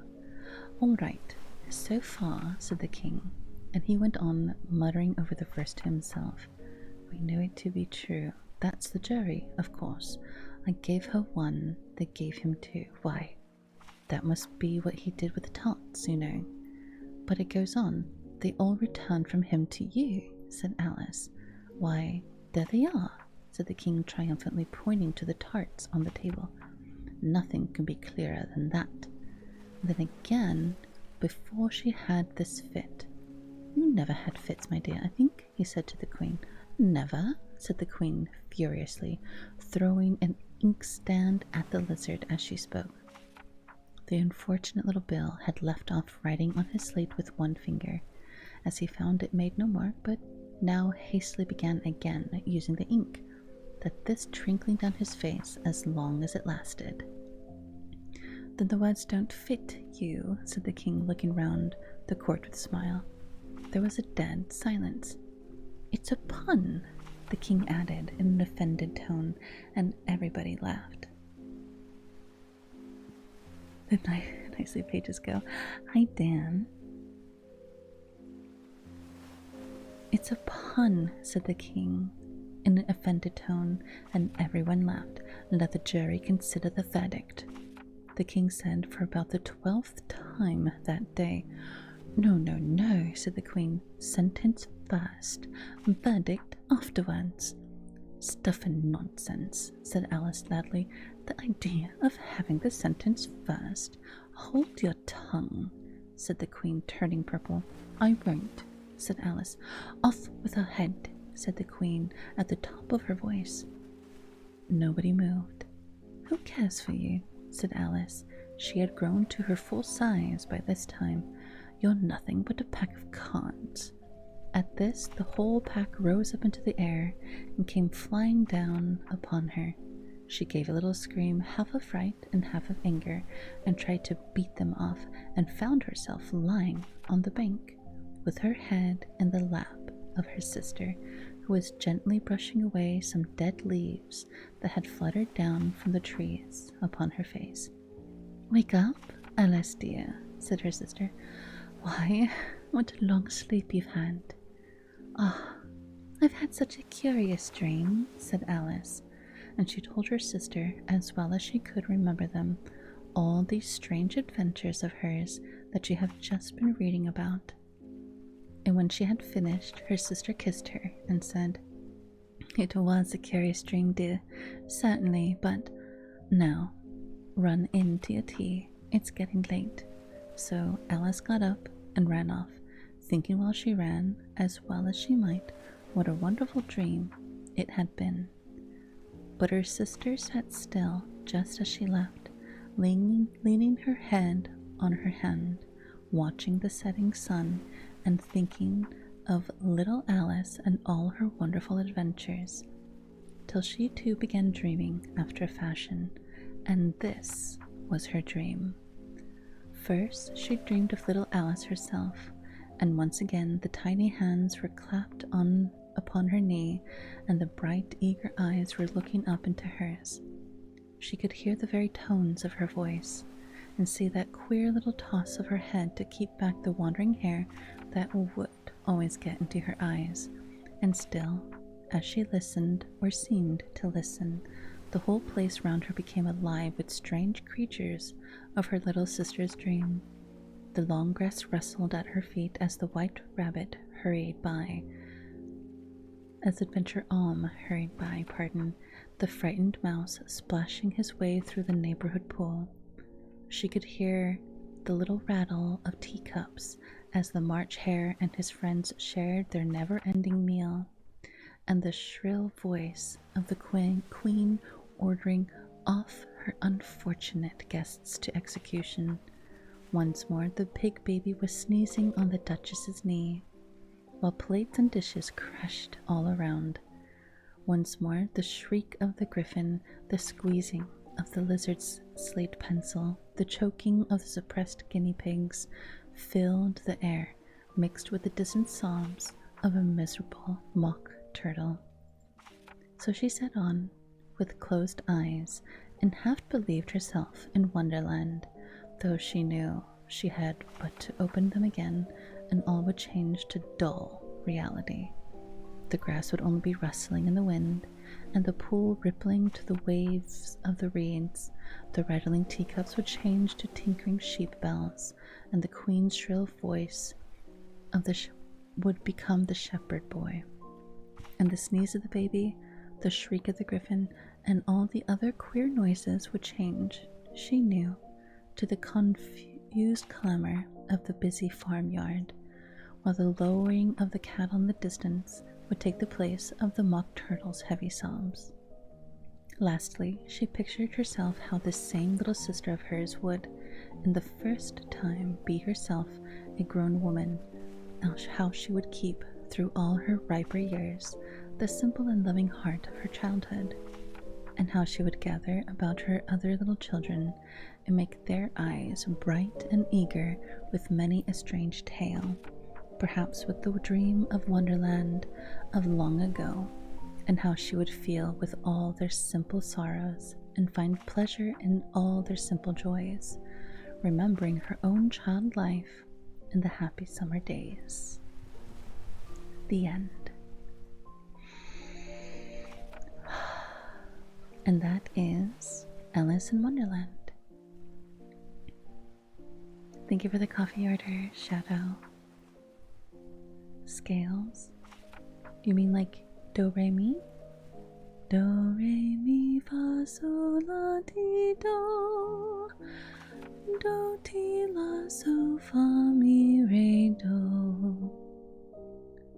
ODST, thanks so much for the follow. Wild trip of a dream, right? It's definitely an interesting story. Let's see. Okay. Alright. I think instead of starting the new story, we're going to end an hour early tonight so that next Tuesday we can start a new reading entirely. A new book, fresh from the beginning. But we're gonna hang out for just a little bit. I'm gonna do a quick BRB. Beautiful soup over and over. That was a flawless reading. I mean, it was part of the story. We'll be going on to see. Yeah, the next book we'll be reading, it will be 20,000 Leagues Under the Sea. So we will continue reading, but I'm gonna do a quick little break. Yes, we're gonna do a quick little break. We'll come back and we will hang out for just a little bit. So give me 3 minutes to get everything set up. Okay, I will be right back. Or maybe we'll do this first. Hi, Sanjima. Welcome in. Welcome on in, Raiders. Welcome to Favorite Cafe. I'm Mukia. I'm a siren with necrotic affliction, and I run a cafe. If you guys would like a drink, we can do tea, boba, coffee, hot cocoa, however the cake is extra. Call me Nami. Nami? Okay. How is stream, Nami? Survive the wilds. What is that about? I've never heard of that. That sounds like such a cute game. Survive the wilds. Small land. What is that? Welcome in, welcome in. Hello, hello. It's like Grounded, but with fairies. How cute. Hi, Blair. How are you? How's your night? Welcome on in, Raiders. Welcome to Favorite Cafe. I'm Mukia. I'm a siren with a necrotic affliction, and I run a cafe. If you guys would like a drink, we can do tea, boba, coffee, hot cocoa. However, the cake is extra. If you need to raid and run, Nami, I understand. But if you want to lurk and hang out, you're obviously more than welcome to. Just make sure to go do your after stream care, eat food, drink water, take a shower because you're stinky. Whatever you need to go do, please take care first. I'm going to wrap up the story. We're gonna do a quick BRB, and when we come back, maybe we'll do.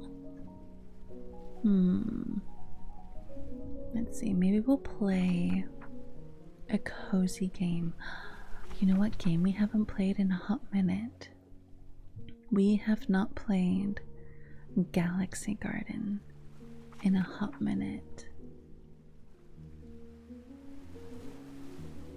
Or maybe Mentori no Kaori. We'll play a cozy game when we come back, maybe.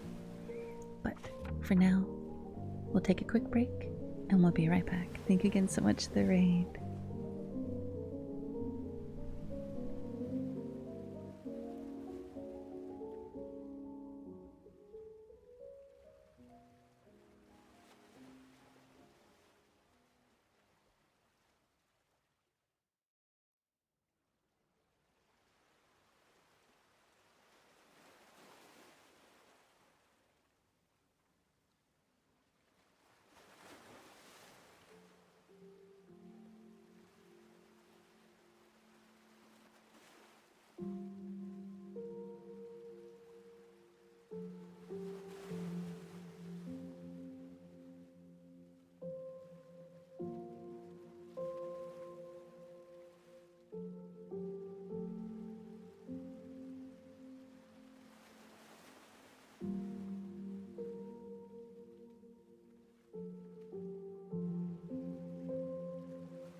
Welcome back, everybody.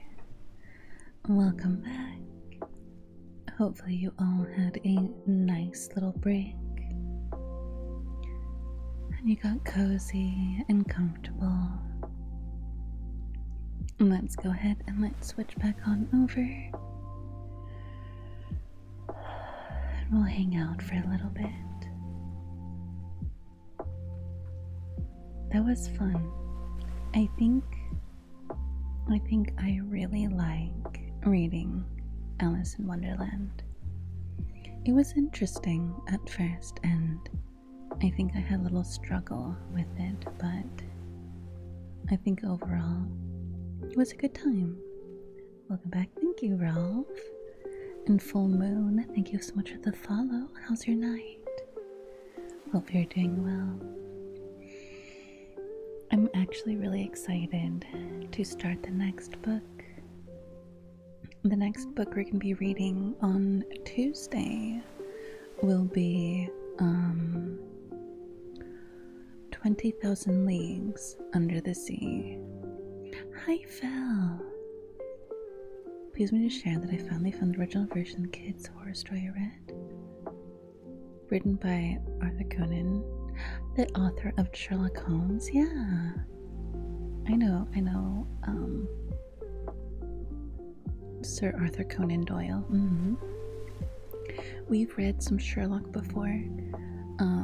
It was really good. I had a good time with it. Hi, Phil. How are you? How's your night? Hope you're doing good. We are just kind of hanging out for now. I was thinking of grabbing my 3DO. And part of me kind of still wants to. I should have grabbed that, actually. But now I'm like cozy and comfortable in my chair again, and now I'm like, oh, I don't know if I want to. I don't know if I want to grab that. Short horror story titled Lot Number 249. I actually really like a lot of the scary, story things, Goosebumps and stuff like that. I used to read Goosebumps all the time. But right now, lately, I haven't really been reading too much, except on Tuesdays with you guys. Hi, Nox. Hi, Envo. Welcome in. The version I read as a kid was illustrated for Lady Bird Publishing in the UK. Spooky artwork. Ooh. There's this artist I remember seeing, and it was gory, something gory. It was like, hold on, alphabet children. Edward Gorey. That's the guy's name. Edward Gorey. He wrote or illustrated this book called The Ghastly Crumb Tinies, the Edward Gorey alphabet book. And so each one, right, it was an alphabet book, and each one was illustrated by him. So it would have images of things happening to people, mostly kids. But it would be something like A is for Amy, who fell down the stairs. W is for Winnie, remembered in ice, embedded in ice, sorry. E is for Ernest, who choked on a peach. U is for Una, who slipped down a drain. H is for Hector, done in by a thug. D is for Desmond, thrown out of a sleigh. It was just different things like that, like all these illustrations. To what reason, I do not know. But it was a kid's book. The version I read as a kid was illustrated for Lady Bird. Oh yeah, Sir Arthur Conan Doyle was so far ahead of his time. He was. It was insane. Sherlock Holmes was centuries ahead. He was. I will agree with you on that. He really honestly was amazing and creepy, right? It was really good. If you guys want to find it, his name was Edward, Gorey. There's the name right there. Another day of slacking off at the office. Still didn't give me all permission, almost done. Still give me all permissions, is almost done. What? What do you mean, Swire? How are you? How's your night? Arcantos! Hi, Arcantos, how are you? Literally wrote how to process a crime scene before anyone knew how to. I mean, he was excellent when it came to actual deduction, because he himself, I don't think he ever solved any crimes himself, but I believe he, what's the word I'm thinking of? I believe he did something. Like, he read a lot about it, you know? Oscar Fish, welcome in, how are you? Rotor Face. I like your name. Thank you so much for the follow. Welcome in, how are you? And just a reminder to everybody that is new, we are celebrating today making YouTube partners. So if you'd like to watch from YouTube, there is the link right there. I am live over on that side as well. But yes, he was one of the few people that I could say I remember reading about as a kid with my family, which was very cool. Every day has been going well. It's been good. It was kind of warm earlier today, like this afternoon, but now it's freezing. The wind is so cold. It's like, what's the word? It's like it's blowing a lot. It's very, very windy outside, and it's just very cold. Like, suddenly it's strange because it was warm earlier and then suddenly it's freezing, you know? Sherlock Holmes helping Van Helsing and stopping Dracula from usurping the British crown being one such crossover. Oh, Sherlock Holmes working with Mr. Hyde to restore Dr. Jekyll's innocence for a crime neither Hyde nor Jekyll did. Investigating the mysteries of Cthulhu. Oh, I didn't know that there was any crossovers like that. But I mean, in a literal sense, Scotland Yard had no clue how to process a crime scene, much like any other police department at the time. Oh, wrote a lot to the protocol of modern crime scene processes. Really? Okay. That makes it more impressive then, definitely. I like that a lot. I need permission to access remote positions with apps so I can download them, and start fixing bugs or adding new features. Team lead still didn't give me any permit. What? Oh, wait, but you've been there for a while. Like, did they not have this ready to go to onboard you properly? That's... Huh? How do they not do that? And for the modern crossover, Sherlock Holmes and other classics. Hi, Fish! How are you? How's your night? Hopefully you're doing good.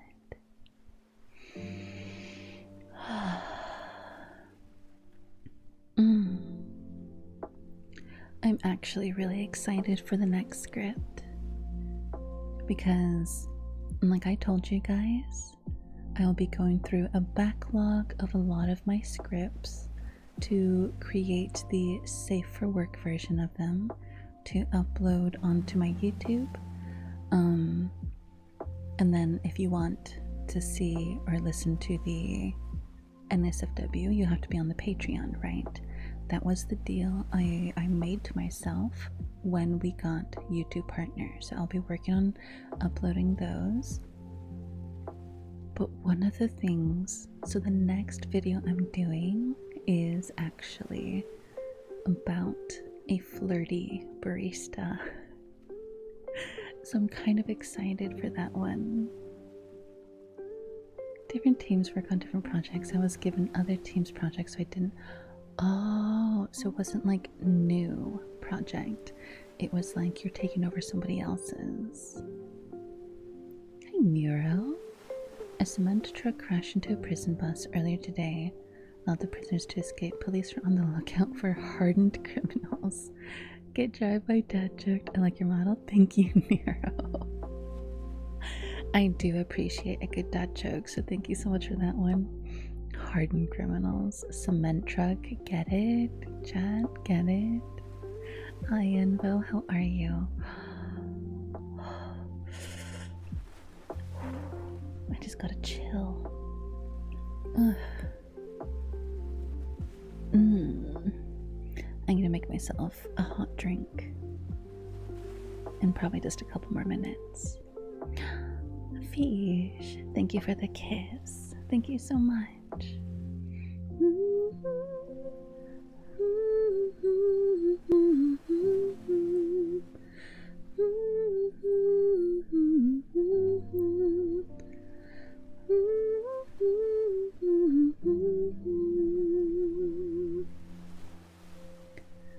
We need a redeem that adds extra layers to remove the robe. Honestly, I mean, you could always change me into my sweater.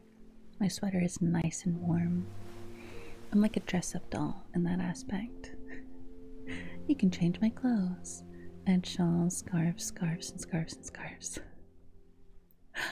Just like that. Thank you, Valonia. See?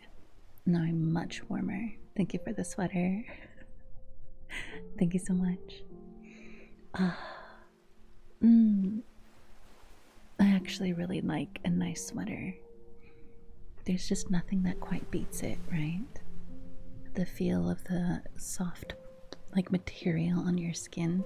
I know some people say that sweaters are scratchy, and I'm like, then you're getting really cheap ones. You need to get something like softer. It doesn't have to be an expensive one, just something softer, you know?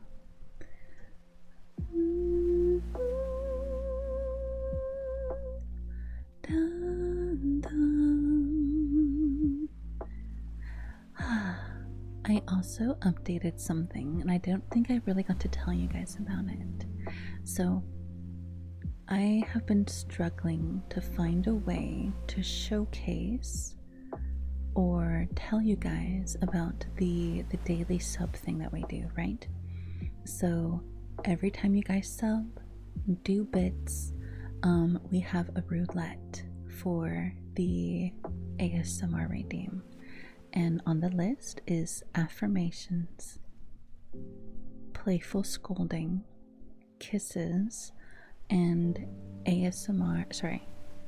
roleplay ear cleaning. So if you guys do subs or bits, I will roll the roulette wheel and we'll see what we get. That way you don't have to ask for anything specific. It is on a roulette. That makes it easier for all of us. You know what I mean? That way you guys can just relax and hang out, and it takes the stress off of you guys of having to be like, oh, well, now I have to respond to this thing and sit here and wait for it and listen. I'll just put it in the queue, you know what I mean? And I'll just do it. It makes it easier for me and hopefully for you guys.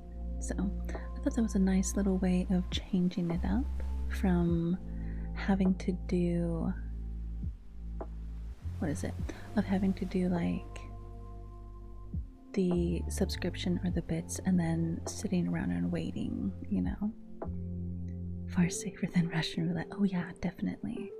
I mean, the chance of me eating you is reduced by at least 90%. But there's still that 10%. I get really hungry and take a bite.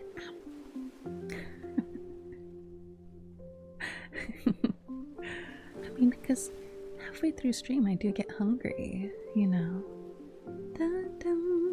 Ugh, I'm so sick of hearing my microphone pop. Eat us raw or seasoned and cook? Well, it depends, because I think some flavors really come out better when the flesh is raw, but I really do like crunchy skin, and then the meat is nice and soft, you know. Hi Gusto, welcome in. How are you? How's your night? Dun, dun, dun, dun, dun, dun. Dun, dun, dun, dun, dun. Dun, dun, dun, dun, dun, dun.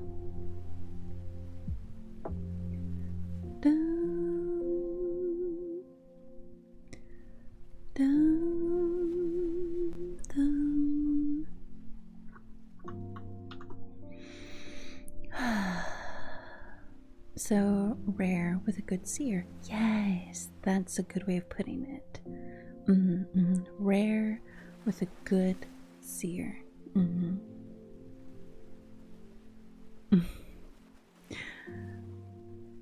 Well, very cozy. Having a very good day. I am. I'm having a nice day.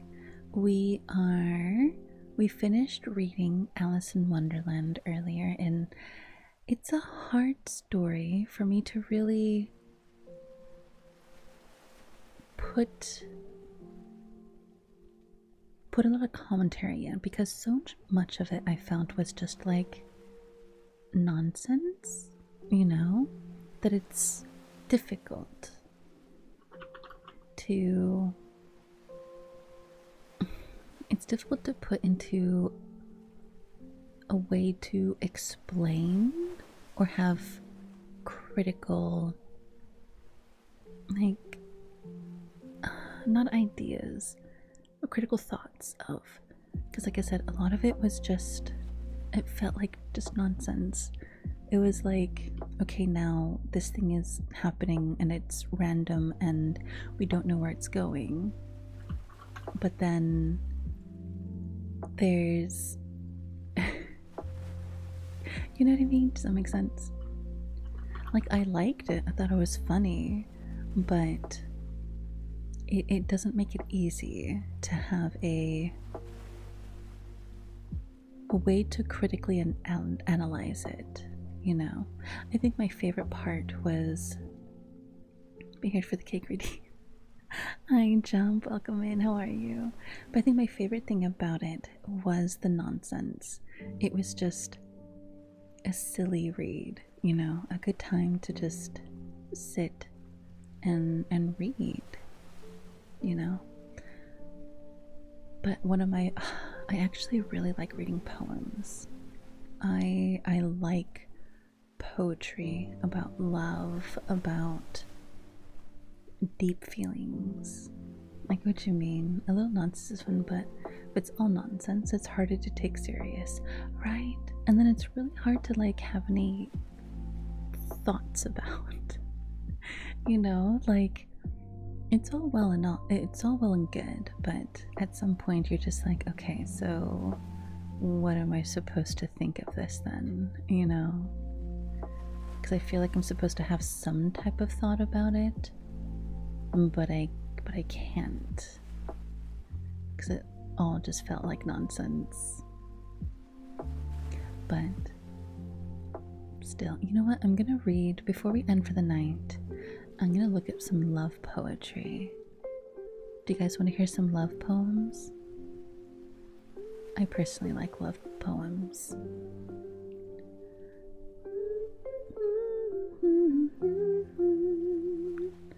Don't we all enjoy reading stories that make you think and have your own theories about it? I do. I really do. One of my favorite things is reading books that, like I said, make me think, you know. Yes, please, poems. Only if you're reading them. Yeah, of course I'll be reading the poems. Let's see. Love poems.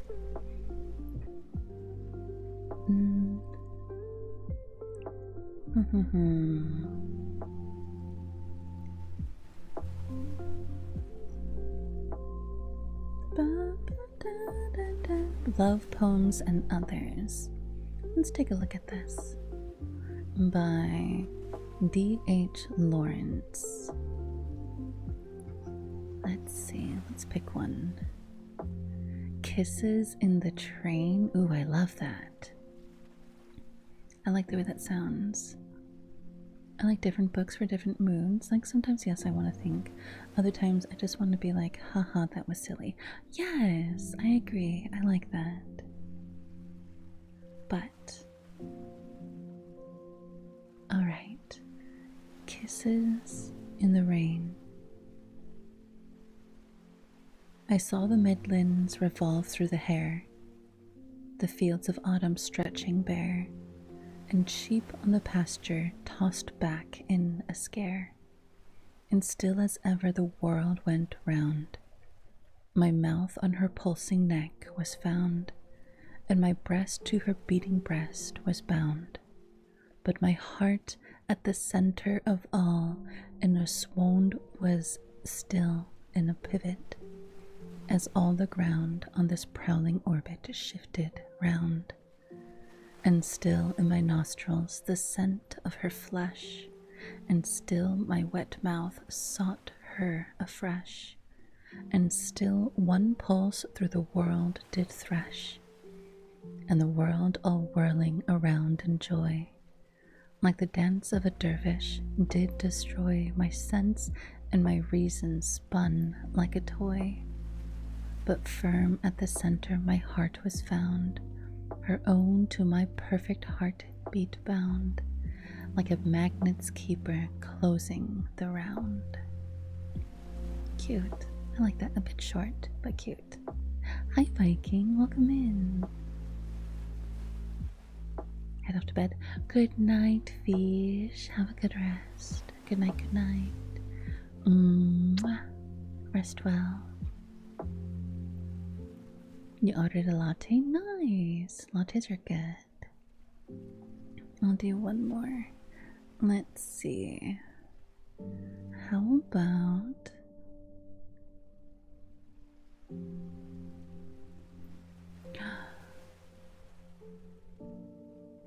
morning work? How about morning work? Val. Rest well. I also did a redeem. Bad boy for jumping.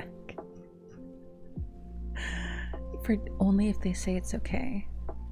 Are you okay with it, Jump? I'm not gonna do the redeem if they're not okay with it. Are you okay with that, Jump?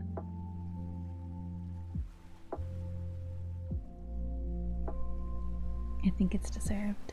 Wait, what? I want to be like, what is that elf doing? I see, I see. Okay. You're very much okay with it? Alright.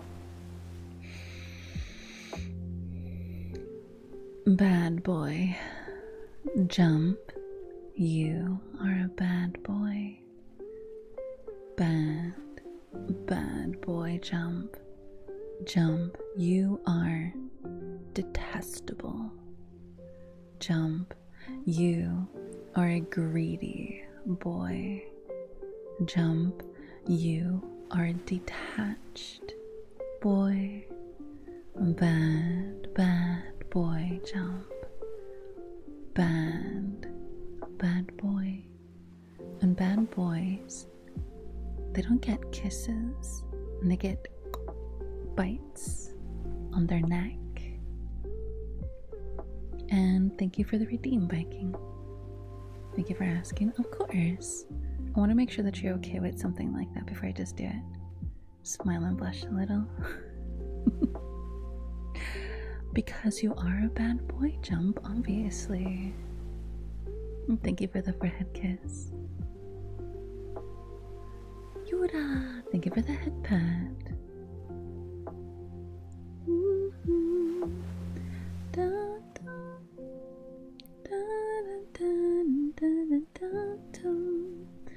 Alright, we'll do this last poem and then we'll call it a night just a little bit early.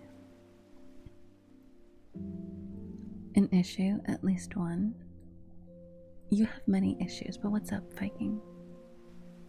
What's the issue? Let me see. I knew I was making 15 Magic Gathering Commander decks. Gotta get my rest. I have a couple things I need to work on tonight. Did a count yesterday. There'd be 30 whole decks. That's a lot. And you'll play with them, right? Like, you're not just making them, you will play with them.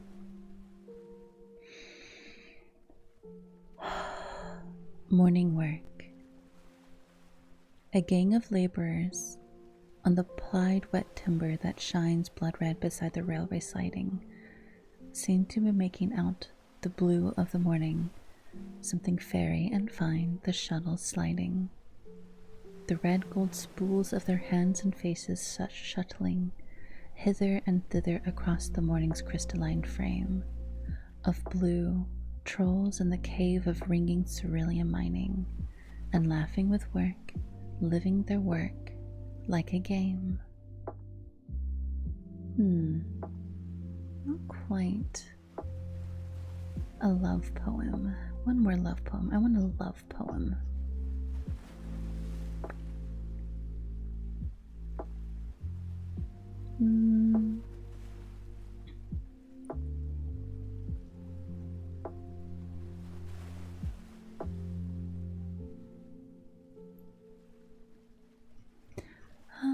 We already read Kisses in the Train.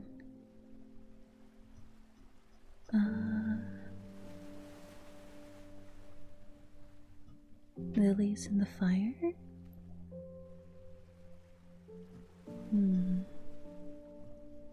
Coldness in Love. You know what? I have this one that I found on Twitter. Believe it or not. It was actually really good. Let me see if I can find it, and I will read it to you guys. I have so many things on my pins on YouTube, Twitter.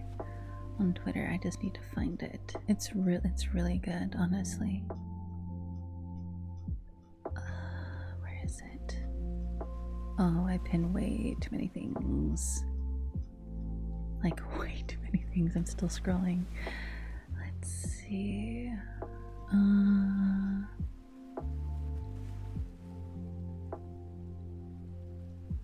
Here we go. One day, it hits you. You gave loyalty to someone who never chose you fully. You kept adjusting, kept waiting, kept carrying the weight alone. That isn't love. That's self-abandonment. Real love meets you in the middle, without begging. Love hard, yes, but never shrink yourself just to be kept. That's the poem. I like that one. That's a good one. Are good in my book. Proxies? Gonna head out for the night. Good night, Phil.